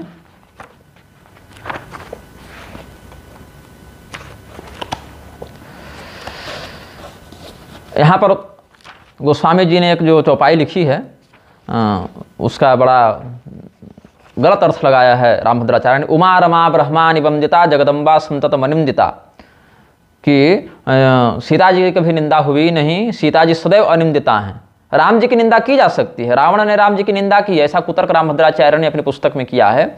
वो कहता है कि सीता जी की कभी निंदा ही नहीं हुई। स्वयं श्री रामचरितमानस में मानसकार कहते हैं कि उमा रमा ब्रह्मा निवंदिता जगदम्बा संतत मनिंदिता, इसलिए सीता जी सदैव निंदिता हैं। सीता जी ने कभी किसी की निंदा नहीं की। सीता राम जी की निंदा की जा सकती है, रावण ने भी राम जी की निंदा की। जब ते किन्न राम के निंदा क्रोधवंत अपि अति भयउ कपिंदा।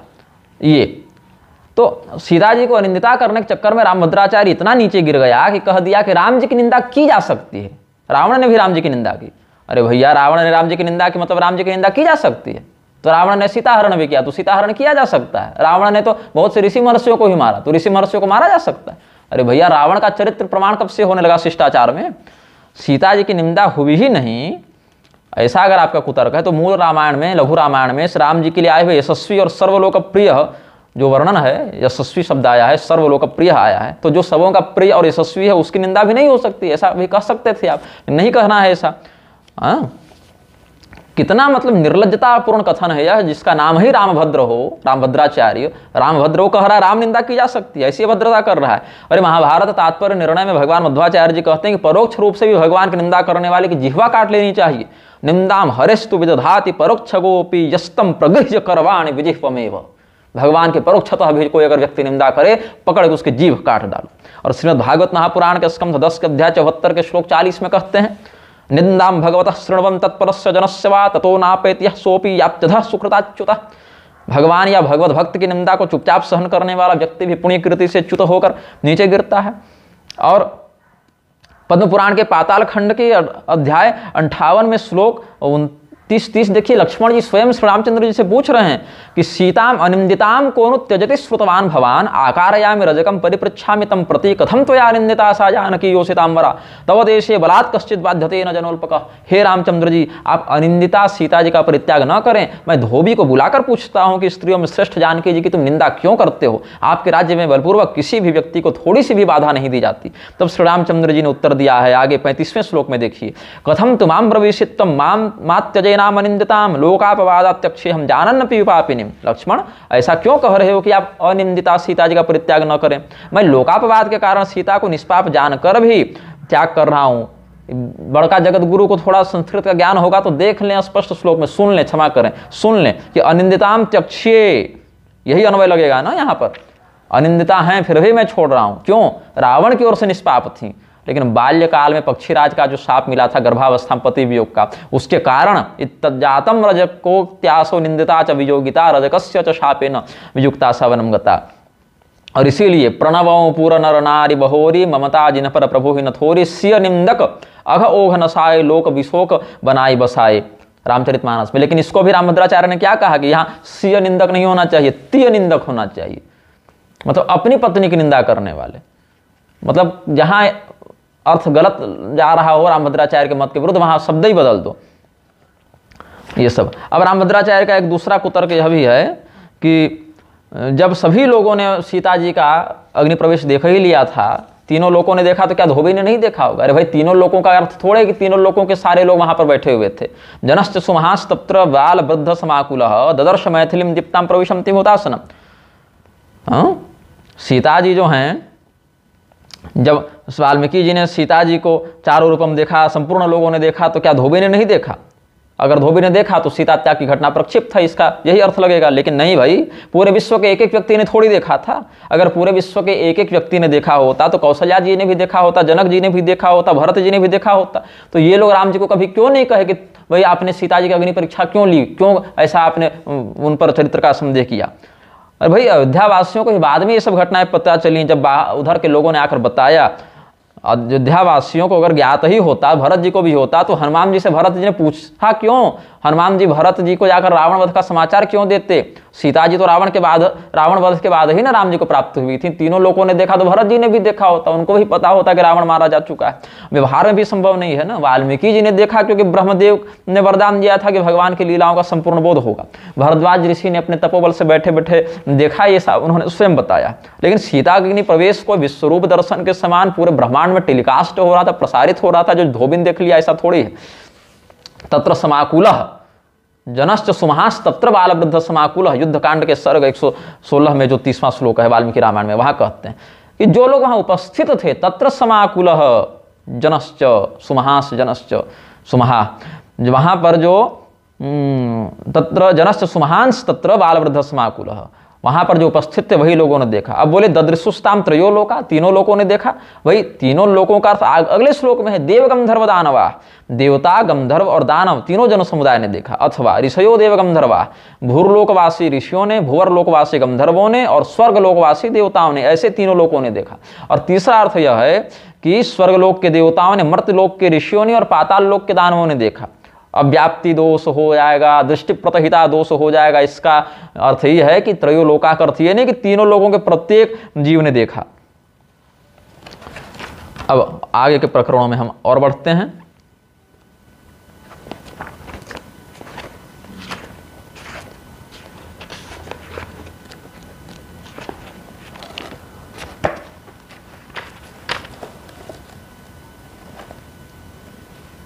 वाल्मीकि रामायण के बालकांड के ही सर्ग दूसरे के श्लोक 33 से 35 में देखिए, वृत्तम कथा, एक दो कुतर्क करते रहते हैं रामभद्राचार्य कि नारद जी ने जो मूल रामायण सुनाई है, पूर्वस्मिन सांप्रतम लोके गुणवान कश्च वीर्यवान इत्यादि के उत्तर में, तो वहां पर कहते हैं कि ब्रह्मदेव ने जब आदेश दिया कि यथा ते नारदाच्छ्रुतम, जैसा नारद जी के मुख से तुमने सुना है वैसा ही तुम लिखो। अरे भैया, नारद जी से मुझसे जैसा सुना वैसा ही लिखो।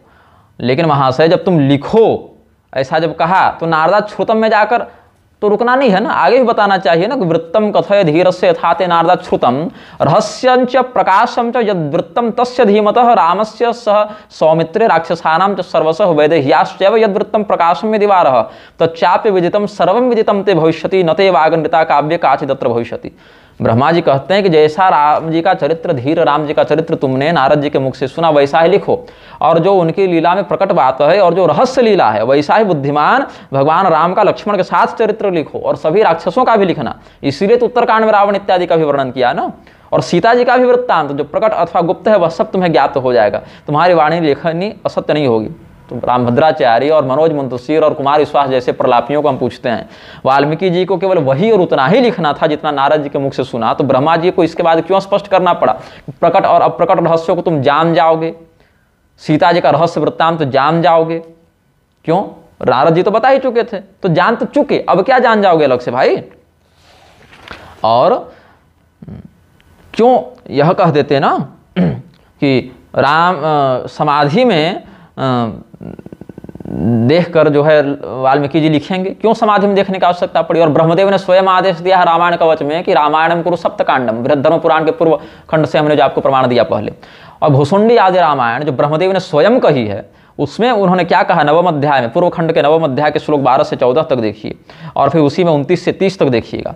अनंतम चरितम तस्य वक्तुम नोपारेद द्विज समाधौ तु सकृत दृष्ट्वा वाल्मीकि कथयिष्यति मयापि भवते वाच्यम समाधा उपलभ्य ही विना समाधि संयोगम कथम वक्तुम क्षमोस्म्यहम वाल्मीकि नोदितम दिव्यम रामायणम उदाहृतम अन्यत्तु रामानुक्रीडम तद रामायणमेव हि हयग्रीवेण यत्प्रोक्तम यच्च वाल्मीकजेन च मया त्वया च यत्प्रोक्तम वसिष्ठेन तथोदितम तदंशमात्रकम विद्धि रामायणम अनंतकम।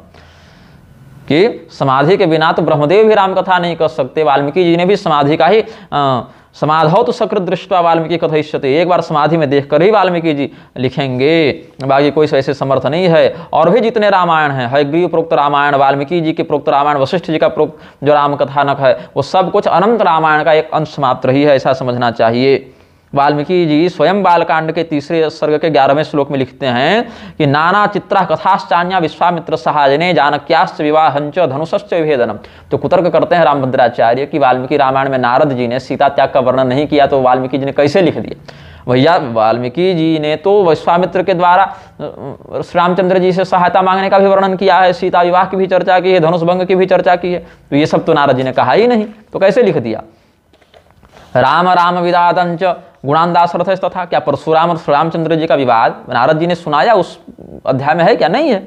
18वें श्लोक में देखिए, अनुसूया समाख्याम च अंगरागस्य चार्पणम, अनुसूया सीता जी का संवाद नारद जी ने सुनाया है क्या वाल्मीकि जी को मूल रामायण में? तो आगे कैसे उन्होंने वर्णन किया? समुद्र वचनाच्चैव मैनाकस्य दर्शनम राक्षसी तर्जनम चैव छायाग्राहस्य दर्शनम सिंहिकायाश्च निधनम लंकामलय दर्शनम। सुंदरकांड में जो प्रसंग वर्णित है, मैनाक का प्रसंग है, सिंहिका का वध है, लंका के वैभव का वर्णन है, ये सब वाल्मीकि जी को नारद जी ने बताया था क्या? मूल रामायण में तो श्लोक में खोजेंगे तो नहीं मिलेगा, लेकिन लिखा ना, राक्षसी तर्जनम चैव त्रिजटा स्वप्न दर्शनम, राक्षसियों के द्वारा सीता जी को फटकारना और त्रिजटा का स्वप्न देखना, ये सब वर्णन किया क्या नारद जी ने? विभीषणेन संयोगम संसर्गम वधोपाय निवेदनम, और आगे कुंभकर्णस्य निधनम मेघनाद निवर्हणम, कुंभकर्ण का मरना, मेघनाद की यात्रा इत्यादि भी तो नहीं है, मेघनाद का वध इत्यादि भी नहीं है। इसी प्रकार से जैसे इन घटनाओं को वाल्मीकि जी ने लिखा है, लेकिन मूल रामायण में ये सब घटनाएं वर्णित नहीं, वैसे ही स्वराष्ट्र रंजनम चैव वैदेह्याश्च विसर्जनम अनागतम च यत्किंचिद रामस्य वसुधातले तच्चकारोत्तरे काव्य वाल्मीकि भगवान ऋषि।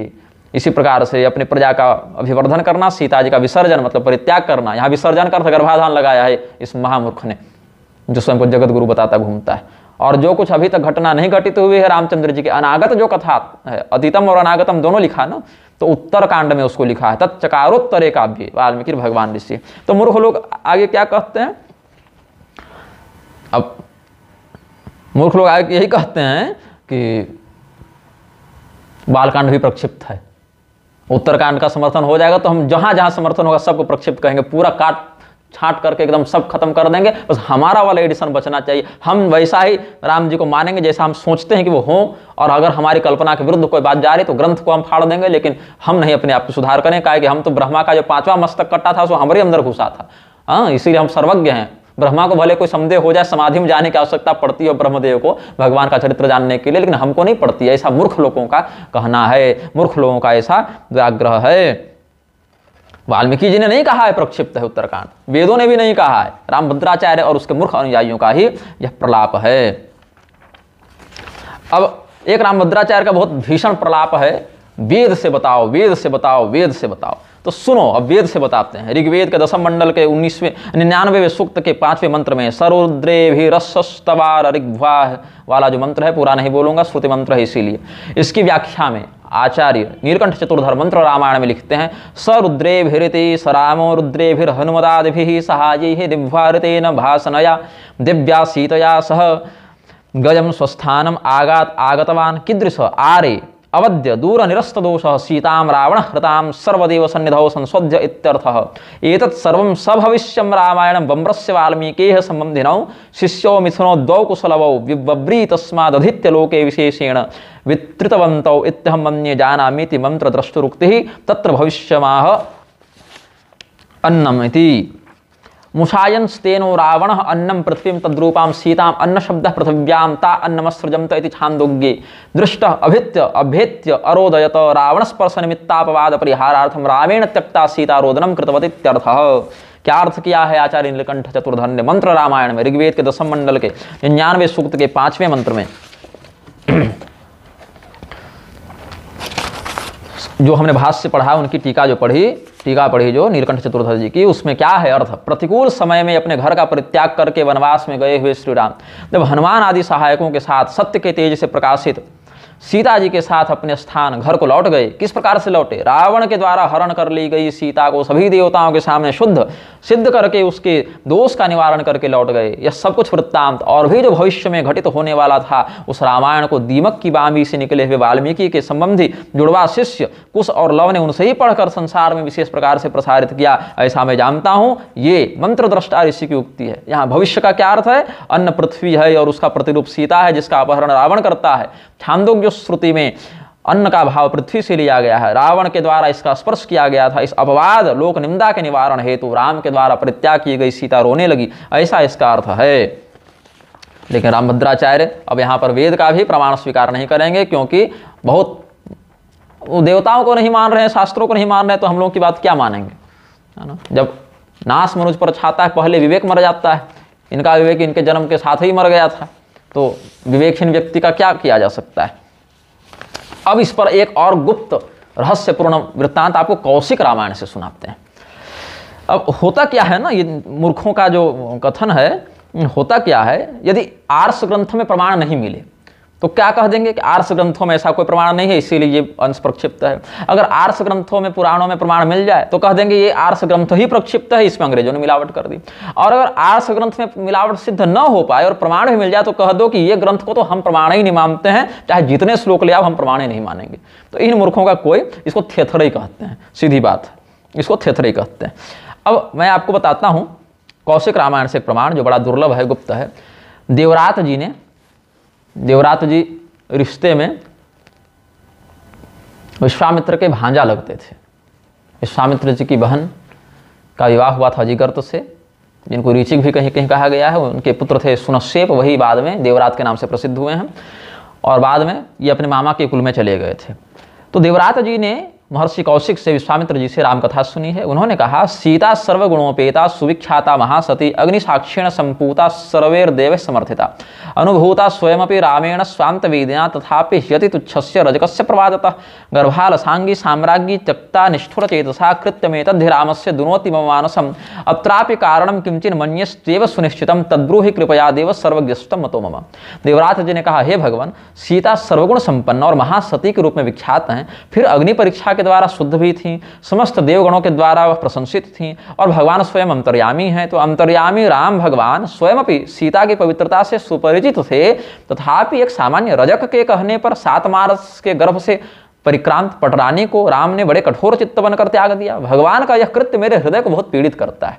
इस लीला में अवश्य ही कोई सुनिश्चित हेतु होगा, ऐसा मैं मानता हूँ। हे देव, आप कृपा पूर्वक बताएं, क्योंकि मेरे विचार में आप सब जानते हैं। कौशिक जी ने कहा, शृणुपुत्र प्रवक्ष्यामि कारणं परमाद्भुतं यद् ज्ञात्वा ज्ञान संभूता छिद्यन्ते सर्व संशयाः राज्याभिषेके रामस्य सर्वे देवाः समागताः ब्रह्मेशानंत्र प्रमुखा नारदाद्याः सुरर्षयः राजा दशरथः श्रीमान् दिव्यदेहधरः स्वयं राज्याभिषेकं संद्रष्टुं समायातो मुदान्वितः अभिषिक्ते तदा रामे तिथयो ये निमंत्रिताः जगमुर यथागतम सर्वे राघवेण समादृता। कौशिक जी क्या कहते हैं, हे पुत्र सुनो, मैं इसका बहुत अद्भुत कारण बताता हूं, जिसको जान लेने से तुम्हारे अज्ञान अजन्य संदेहों की निवृत्ति हो जाएगी। रामभद्राचार्य भी सुन लें और कुमार विश्वास मनोज मुंतशिर भी अगर कान सही सलामत होगा तो सुन लें। श्री राम जी के राज्याभिषेक महोत्सव में सभी देवता आए थे। ब्रह्मा जी, भगवान शिव, देवराज इंद्र, अन्य देवगण और नारद इत्यादि देवर्षि भी पधारे थे। दिव्य देहधारी राजा दशरथ भी बड़े प्रसन्न होकर राम जी का राज्याभिषेक देखने के लिए देवलोक से आए थे। राज्याभिषेक हो जाने पर जो अतिथि आए थे वो सब राम जी से आदर सम्मान पाकर अपने अपने स्थानों को चले गए। अब तदा ब्रह्मा समुत्थाय रामकर्णे सकौतुकं मुखम संयुज्य निभृतं रहस्यं किंचिदुक्तवान् रामोऽपि शिर आनम्य स्वीकृतिमिव दत्तवान् राजा दशरथश्चैव दृष्ट्वा कुतूहलान्वितः ब्रह्माणं परिपप्रच्छ रहस्यमिदमद्भुतं ब्रह्मा प्राह दशरथं रहस्यं शृणु भूमिप। अब इसी समय जब सभी लोग जा रहे थे, ब्रह्मदेव उठे और भगवान के कान में कुछ बोलने लगे। तो राम जी ने ब्रह्मदेव को देखा और ठीक है ऐसा कहा। अब राजा दशरथ को बड़ा आश्चर्य हुआ कि ब्रह्मा जी राम जी के कान में क्या कह रहे थे, और राम जी ने हाँ ठीक है ऐसा क्यों कहा, स्वीकृति क्यों दी माथा झुकाकर। तो ब्रह्मा जी से पूछा राजा दशरथ ने कि आप क्या बोल रहे थे। तो राजा दशरथ को बताया ब्रह्मदेव ने कि रामो विष्णुर महातेजा अस्माभिः प्रार्थितः पुरा राक्षसानां वधार्थाय भक्तानां रक्षणाय च सोवतिर्यावधित शत्रून् रावण प्रमुखासुरान् जगन् निष्कंटकं जातं न कार्यम् अवशिष्यते अतः स्वधाम गंतव्यं भवते यदि रोचते इति मया रामकर्णे निभृतं प्रार्थितं नृप स्वीकृतं रामचंद्रेण सद्यो यास्यामि विष्टपं श्रुत्वा रहस्यं नृपतिरति दुःखेन कातरः अहो मे दुष्कृतं ब्राह्मण मंदभाग्योऽस्मि सर्वथा बालवद् विलपन् प्राह ब्रह्माणं विनयान्वितः। ब्रह्मदेव ने कहा राजा दशरथ को कि ये जो राम हैं ये स्वयं महातेजस्वी भगवान विष्णु हैं। हमने राक्षसों के वध के लिए और भक्तों की रक्षा के लिए इनसे प्रार्थना की थी, तब इन्होंने अवतार लेकर रावण आदि प्रमुख असुरों का संहार कर दिया। अब जगत निष्कंटक हो गया है, कुछ कार्य बचा नहीं। तो मैंने कहा भगवान से कि अब अगर आपको अच्छा लगे तो अब चलिए वापस। तो उन्होंने मैंने कान में चुपके से प्रार्थना की थी, उन्होंने स्वीकार कर ली है, अब जल्दी ही वो साकेत धाम को पधारेंगे। तो राजा दशरथ ये सुनकर बड़े दुखी हो गए और बालकों की भांति रोने लग गए। बालवद विलपन प्राह ब्रह्मांडम विनयान्वितः। क्या कहते हैं कि पुरा राज्याभिषेकी तु कैकेय्या दुष्कृतं कृतं वनं प्रव्राजितो रामो वर्षाणि नवपञ्चच दृष्ट्वाभिषेकं रामस्य साम्प्रतं चिरकाङ्क्षितं मुद्यमान हृदयः क्षणमात्मनिसंस्थितः निशम्य भवतो वार्तां पुनर्दुःखार्णवेपतं कृपां कुरु मयि ब्रह्मन् मा कुरु गमने त्वरां चिरं तिष्ठतु रामत्र दृष्ट्वा हम सुखमाप्नुयाम्। हे ब्रह्मदेव, न जाने हमने कौन से पाप किए थे, मैं बड़ा मंदभागी हूँ। पहले जब राज्याभिषेक करना चाहा तो कैकेयी ने वन भेजने का दुष्कर्म किया, तब 14 वर्ष के लिए राम जी जंगल में रहे। अब जो मेरा चिर अभिलषित राम राज्याभिषेक संपन्न हुआ, मैं थोड़े ही काल तक अपने हृदय को संतुष्ट कर पाया, फिर आपकी बात सुनकर मैं पुनः दुख सागर में निमग्न हो गया हूं। तो हे ब्रह्मदेव, आप मुझ पर कृपा करें, राम को स्वधाम ले जाने में हड़बड़ी न करें। राम जी बहुत समय तक अयोध्या के सिंहासन पर आसीन रहे, जिससे उन्हें देखकर मैं सुखी रहूं। तो ब्रह्मा जी ने कहा ब्रह्मोवाच प्रयोजनम विना राजन वैकुंठ निलयः प्रभु कथम स्थातुं समर्थस्यान् मर्त्य लोके धुनाच्युतः यावद् राक्षस नाशः स्यात् तावत् कालो हि निश्चितः निवृत्त कार्या स्वपदम अवतार व्रजन्ति सति मूले तद्विपाको यथा नृणां भुवस्थले कर्मानुसारं सर्वेषां जात्यायुर्भोग निश्चितिः तथैव ह्यवताराणां लीला कालोपि निश्चितः ससमाप्तिं गतो राजन रामस्यामित तेजसः। ब्रह्मा जी बोले, हे राजन, प्रयोजन के बिना वैकुंठ या अव्यय धाम साकेत धाम छोड़कर अच्युत भगवान अब मर्त्य लोक में कैसे ठहर सकते हैं। जब तक राक्षसों का संहार नहीं होता तब तक के लिए अवतार काल निश्चित था। अब कार्य पूर्ण हो जाने पर सभी अवतार स्वधाम को जाते ही हैं। जैसे पूर्व जन्मार्जित प्रारब्ध कर्मानुसार सभी मनुष्यों को इस मर्त्य लोक में जाति, आयु और निश्चित काल तक भोग प्राप्त होते हैं। सती मूले तद्दीपा को जात्यायुर्भोगा, योग दर्शन का सूत्र वही यहाँ बता रहे हैं। इसी प्रकार अवतारों का भी लीला काल निश्चित रहता है। सो अमित तेजस्वी भगवान राम का वह समय अब बीत चुका है। तब दशरथ जी ने कहा, भगवन् देव देवेश श्रोतव्या प्रार्थना मम अहम स्वजीवनस्यान्ते स्वस्थ आसम निरामयः त्रिदोषकोपरहितः सर्वव्याधि विवर्जितः रामं दृष्ट्वा वनं जातं तद्वियोगेन दुःखितः अन्धतापसशापेन ह्यकाले निधनं गतः अवशिष्टं ममायुष्यं यावद्वर्षं पितामहः तावद्वर्षं ममायुष्यं रामः प्राप्नोति निश्चितम् ममायुष्योपभोगेन गृहे वसतु राघव। दशरथ जी बोले कि हे भगवान, हे देवताओं के स्वामी, हे ब्रह्मदेव, मेरी बात सुन लीजिए, मेरी प्रार्थना सुनिए। मैं अपनी मृत्यु के समय निरोग था, स्वस्थ था, वात पित्त कफ सब बढ़िया, कोई कोप नहीं, सब रोगों से मुक्त था। लेकिन राम को वन जाते हुए देखकर उसके वियोग में दुखी हो गया और श्रवण कुमार के जो माता पिता अंधे तपस्वी के शाप से अकाल में ही मेरी मृत्यु हो गई थी। अतः हे पितामह, जितने वर्ष की मेरी आयु उस समय अवशिष्ट रही होगी, सामान्यतः अगर जीते तो जितना जीते उतने वर्ष की मेरी आयु जब निश्चित रूप से राम को प्राप्त हो जाए, अब निश्चित रूप से राम को प्राप्त हो जाए, मेरी आयु के उपभोग के माध्यम से राम जी अयोध्या में निवास करें। तो राज्ञो वचनम आकर्ण्य स्वयंभुश्चकितो हृदय चिंतयामास भूपस्य जन्म कर्माण्यनेकशः अयम हि पूर्वकल्पे भून् मनुः सम्राट भुवस्तरे राज्यं त्यक्त्वा तपश्चक्रे सभार्यो नैमिषे महत् अनेन तोषिता देवा ब्रह्म विष्णु महेश्वराः तेभ्यो लब्धो वरो भूपः कृतकृत्यो भवत्पुरा विष्णुर्हि याचितोरेन पुत्रत्वेन स्वयोषिति स्वयं दशरथो राजा रामो विष्णुर्महायशः किमहं प्रतिबन्धस्यामिच्छायामेतयोर्द्वयोः इति संचिन्त्य मनसि रामकर्णे वदत् पुनः भगवन् त्वं त्वजन्मासि लौकिकोऽयं पिता तव स्वधाम गमनं श्रुत्वा शोक मानस अवशिष्ट निजायुष्यं भवते दातुमिच्छति यद्येतद्रोचते तुभ्यम् अयोध्यायां चिरं वस अयं मनुर्भवान् विष्णुर्भूयो दत्तवरोप्ययं त्वद्वियोगम व्रत स्नेहा चिरम ताम द्रष्टुमिच्छति।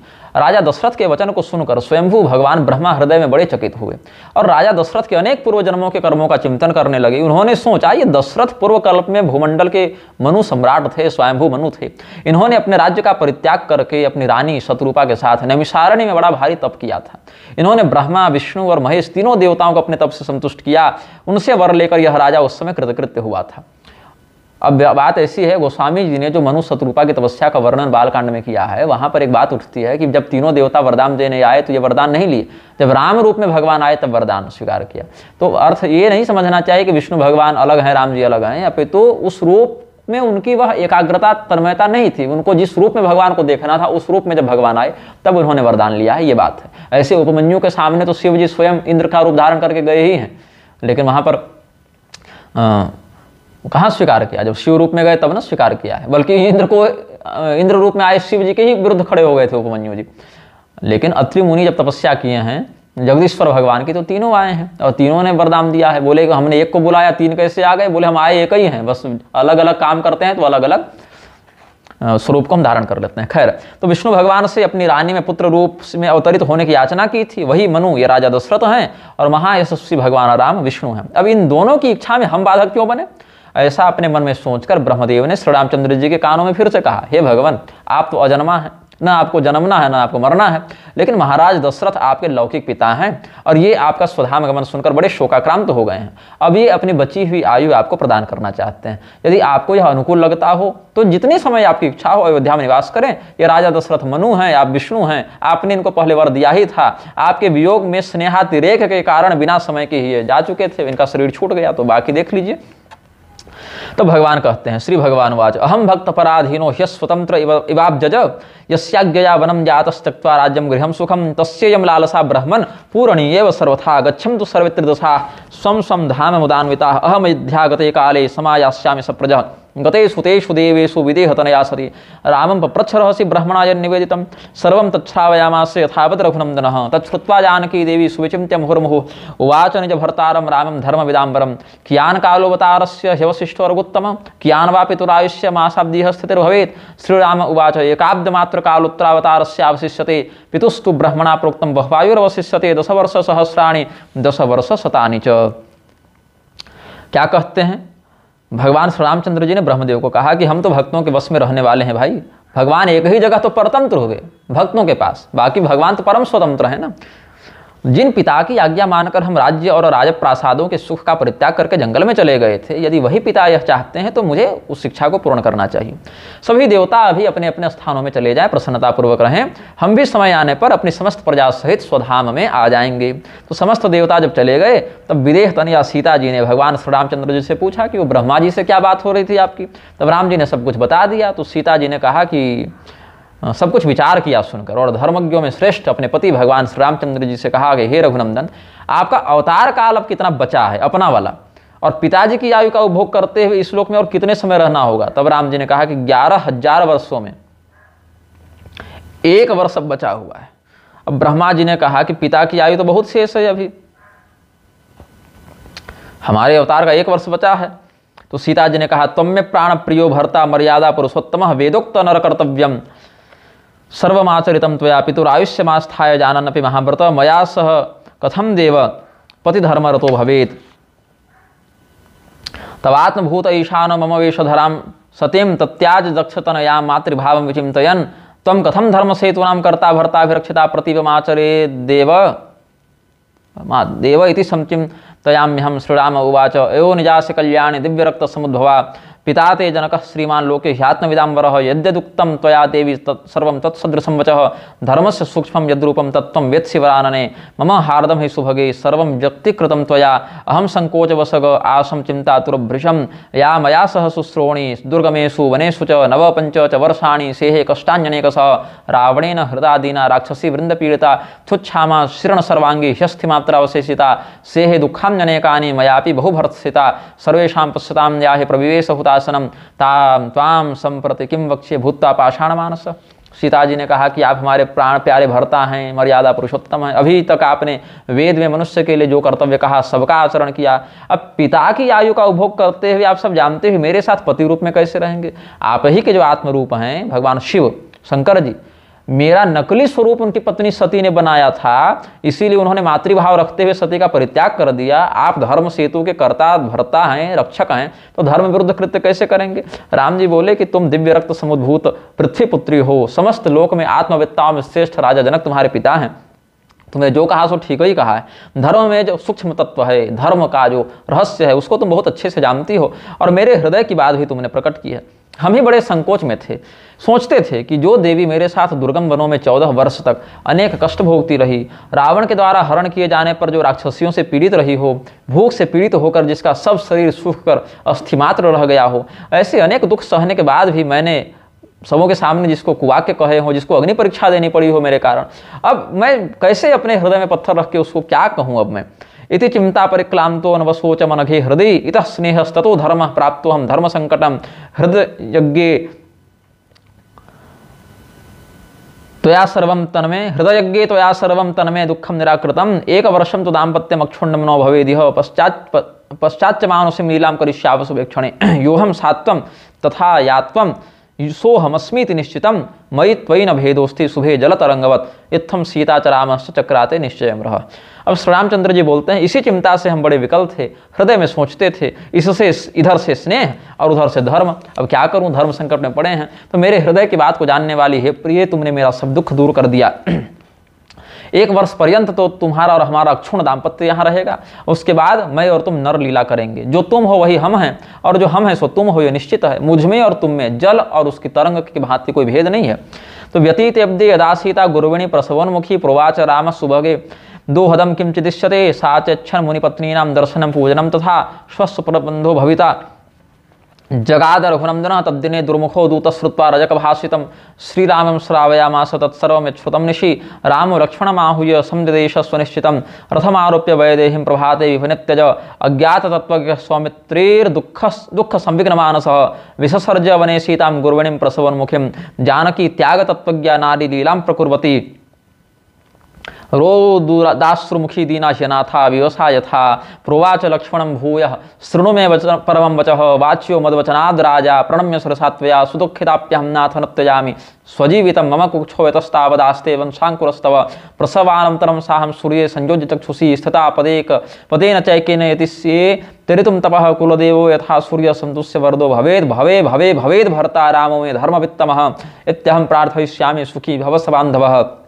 इत्थम राम तथा सीता धर्म पाश नियंत्रितौ उभौ परस्परात्मानो जीवनम नितुर्मुदा इति गुह्यतमं सौम्य सीता त्यागस्य कारणं परंपरा विरोधेन श्रीलोमसं खाच्छ्रुतम्। भगवान श्री रामचंद्र जी और सीता जी ने एकांत में मिलकर ऐसा निश्चय कर लिया। एक वर्ष बीतने पर जब सीता जी गर्भयुक्ता थीं, गर्भिणी थीं, प्रसवोन्मुखी थीं, तब भगवान श्री रामचंद्र जी ने उनसे पूछा कि तुम्हारी कुछ और इच्छा हो तो बताओ। सीता जी ने मुनि पत्नियों का दर्शन और पूजन करने की अपनी इच्छा प्रकट की। भगवान श्री रामचंद्र जी ने कहा कल यह प्रबंध हो जाएगा। उसी दिन दुर्मुख नायक नामक गुप्तचर ने रजक के मुख से सीता जी के संदर्भ में कलंक सुना और रात्रि में जो सुना सो भगवान को बताया। सीता जी के विषय में राम जी ने जब सुना तो लक्ष्मण जी को बुलाकर अपना निश्चय बताया और कहा प्रातः काल रथ में बैठाकर सीता जी को वन में छोड़ा। लक्ष्मण जी को रहस्य विदित नहीं था, इसलिए बड़े दुखी मन से वो प्रसवोन्मुखी सगर्भा सीता को वन में छोड़ाए। अब सीता जी त्याग का कारण जानती थी, जानकी त्याग तत्वज्ञा नारी लीलां प्रकुर्वती, लेकिन नारियों के समान लीला करती हुई जानते हुए पर भी अनाथ के समान दीनतापूर्वक आंसू बहाने लगे। देखिए वहां भी विससर्ज वने सीताम कहा, जंगल में छोड़ा है। यहाँ सीताया से विसर्जनम, वैदेह्या से विसर्जनम का, वहाँ विसर्जन का अर्थ रामभद्राचार्य ने विशिष्ट प्रकार से सृजन, जैसे विवस्त्रा का अर्थ नंगा होता है लेकिन अर्थ लगा दिया विशिष्ट वस्त्रों से युक्त। गोपी चिरहरण प्रकरण में रामभद्राचार्य ने ये शब्दों का ऐसा बौद्धिक बलात्कार करते हैं, व्याकरण को जितनी क्षति दयानंद ने, रामपाल ने और रामभद्राचार्य ने पहुंचाई, उतनी ये पैशाचिक व्याकरण के त्रिमुनि हैं, त्रिपिशाच हैं। तो आंसू बहाने लगी। अब सीता जी ने लक्ष्मण से कहा कि मेरे उत्तम वचन को सुनो। राजा भगवान श्री रामचंद्र जी के चरणों में मेरी ओर से प्रणाम करना और मेरा संदेश कहना कि हे नाथ, दुखी होती हुई भी मैं मृत्यु का वर्णन नहीं करूंगी, क्योंकि मेरे गर्भ में आपके वंश का अंकुर है। प्रसव के अनंतर सूर्य में अपने नेत्र संयुक्त करके सूर्य त्राटक करते हुए एक पांव के सहारे खड़ी होकर मैं तप करने का प्रयत्न करूंगी, जिससे मेरे तप द्वारा संतुष्ट होकर हमारे कुल देवता सूर्य भगवान मुझे वरदान प्रदान करें कि धर्मवेत्ताओं में श्रेष्ठ भगवान राम ही जन्म जन्मांतरों में मेरे पति हों। सूर्य भगवान से मैं यही वर मांगूंगी कि मेरे प्राणनाथ अपने बांधवों के साथ सुखी रहें। इस प्रकार परस्पर एकात्मा राम और सीता, एकात्मा दोनों हैं, धर्मपाश के नियंत्रण में अपना जीवन व्यतीत करने लगे। धर्म के अलावा कोई इनको नहीं बांध सकता है, धर्म ही इनका नियंत्रक है। हे देवराज, विश्वामित्र जी कहते हैं, सीता परित्याग का यह गुप्त कारण गुरु परंपरा द्वारा श्री लोमस जी के मुख से मैंने सुना था। ये सब बात है, यही कारण है। मुनि ने प्रथम हरि कीर्ति गाई तिह मग चलत सुगम मोहि भाई। जैसे ऋषि महर्षियों ने पहले वर्णन किया है, वैसा ही वर्णन गोस्वामी जी आगे करते गए। इसीलिए सीता जी का निर्वासन और भी उचित है। संकट सुकृत को साच तजान जी रघुराव, सहस द्वादश पंचशत में कछुक है अब आऊ। भोग पुनि पितु आयु को सौ किए बने बनाऊ, परि हरे बिनु जानकी नहीं और अनघ उपाऊ। इसीलिए गोस्वामी जी ने यहाँ पर सीता जी का परित्याग वर्णित किया है। परि हरे बिनु जानकी नहीं और अनघ उपाऊ। अपने पिता की सहस द्वादश पंचशत में कछुक है अब आऊ, भोग पुनि पितु आयु को, पिता की आयु। यहाँ कौशिक रामायण विश्वामित्र जी ने जो बात लोमस जी से सुनी थी वही देवरात को बताई, वही गोस्वामी जी ने इस कविता में लिखी है। और गीतावली रामायण के उत्तरकांड के 25वें पद में ऐसा लिखा है। तो यहाँ पर श्री रामचंद्र जी की आयु के विषय में कहीं 11,000 वर्ष आए हैं, कहीं 13,000 वर्ष आए हैं, कहीं 12,500 इत्यादि आए हैं। मतलब लगभग कल्प भेद से वो सब घटनाएं आती हैं। इस पर ज़्यादा चिंतन और भ्रम का विषय नहीं है, क्योंकि अलग अलग समय में भगवान कुछ विशिष्टता दिखाते हैं लीला में। लेकिन मुख्य बात यह है कि सीता त्याग भगवान के श्री चरित्र में एक बहुत ही प्रधान स्थान रखता है। और सीता त्याग ऐसा नहीं है कि कोई काल्पनिक बात है, कोई क्या कहें उसको, लांछन की दृष्टि से भगवान श्री रामचंद्र जी का वहाँ पर किया गया है।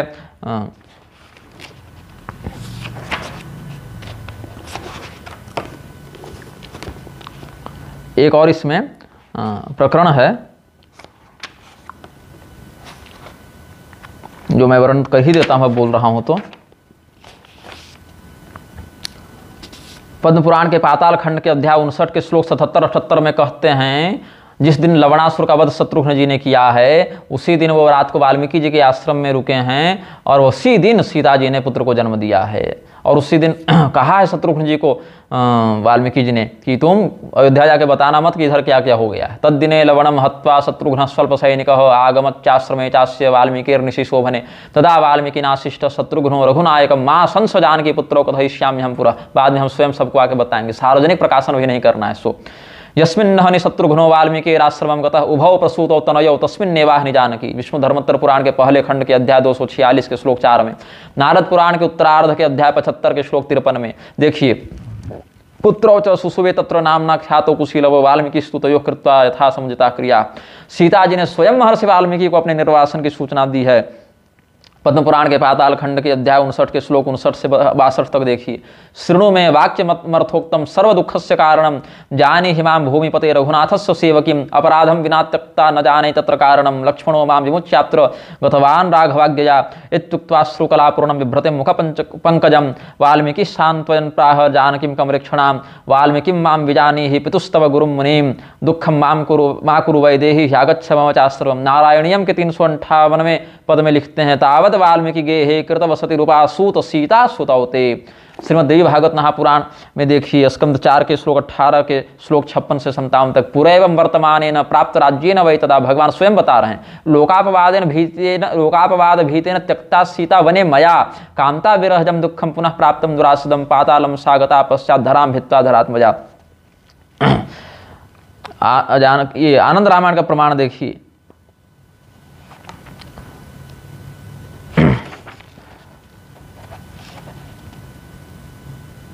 आनंद रामायण का तो खैर बता ही चुके हैं।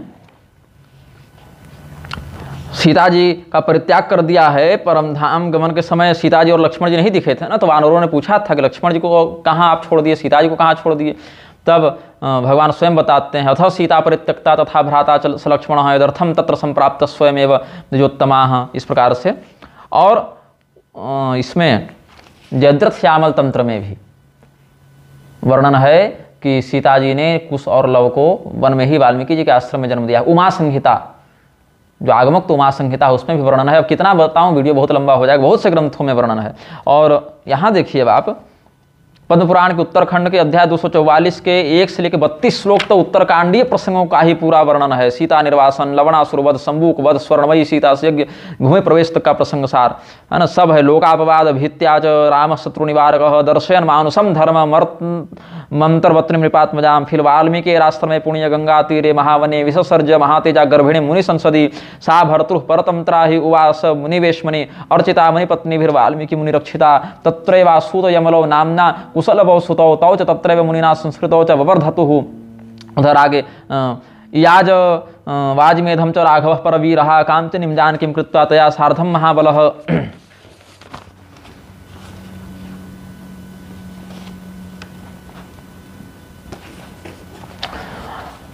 चकार यज्ञान बहुशो राघव परमार्थवित आयुतान्यस्वमेधानी वाजपेयानि च प्रभु, ऐसे करके बहुत वर्णन है इसमें। पद्म पुराण के उत्तरखंड के अध्याय 244 के श्लोक 1 से 32 तक आपको पूरा का पूरा शिव जी के द्वारा प्रोक्त संक्षेप में पूरा उत्तरकांडीय प्रसंग प्राप्त हो जाएगा। और श्रीमद् भागवत महापुराण के भी प्रकरण में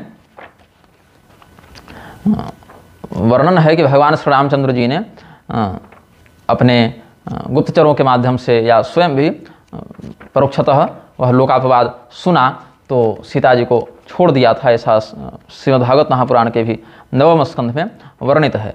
कदाचित लोक जिज्ञासुर्गूढ़ो रात्रमलक्षतः चरण व्राचो श्रोद्रामो भार्यामुद्दिश्य कस्यचित्, ये सब। और आगे मुनो निक्षिप्य तनयो सीता भर्तरा विवासिता ध्यायन्ति रामचरणो विवरम प्रविवेशः, इस प्रकार से बहुत ठोस शब्दों में सुखदेव जी ने वर्णन किया है। लेकिन मूर्ख लोग इसको भी प्रक्षिप्त कहेंगे, मिलावटी कहेंगे। अनुष्ठान प्रकाश महानिबंध में भी स्पष्ट कहा। उत्तरकांड के साथ ही जो कृपाशंकर रामायणी जी हुए थे, बहुत अच्छे मर्मज्ञ हुए वाल्मीकि रामायण के, वहाँ भी अनुष्ठान प्रकाशोक्त जो नवाह पारायण की विधि उन्होंने कहा है, बताई है। उसमें 19 संख्या के सर्गान्ते सप्तमे दिने युद्धस्य वधुकाण्डस्य विश्राम संप्रकृतितः तथा चोत्तरकाण्डस्य 37 सर्गपूर्णे अष्टमे दिवसे कृत्वा स्थितिं च नवमे दिने शेषं समाप्य युद्धस्य चान्तिम सर्गं पुनः पठेत रामराज्यकथा यस्मिन् सर्ववांछितदायिनी एवं पाठक्रमः पूर्वैराचार्यश्च विनिर्मितः, ऐसे करके उपदेश किया है। इन सभी प्रकरणों का मंथन श्रद्धालु राम भक्तों को करना चाहिए। लोकैषणा से ग्रस्त मूर्खों को स्वयं को राम भक्त के रूप में प्रचारित करते हुए राम कथा में विकृति को नहीं प्रसारित करना चाहिए। भगवान श्री रामचंद्र जी के सभी चरित्र जो शास्त्रों में वर्णित हैं पूर्ण प्रामाणिक हैं और असंदिग्ध रूप से कल्याणकारी हैं। उसमें अपनी मूर्ख बुद्धि को लगाकर वो फेमिनिस्ट लोगों को खुश करने के लिए और पटरी से हटकर अपनी प्रतिभा दिखाने के चक्कर में शास्त्रीय कथानकों का न मर्दन करना स्वीकार किया जा सकता है और न इन बौद्धिक बलात्कारियों को विद्वान के रूप में स्वीकार किया जा सकता है। जय जय श्री सीताराम, हर हर महादेव, नमः चंडिकाय, नमो नारायणाय।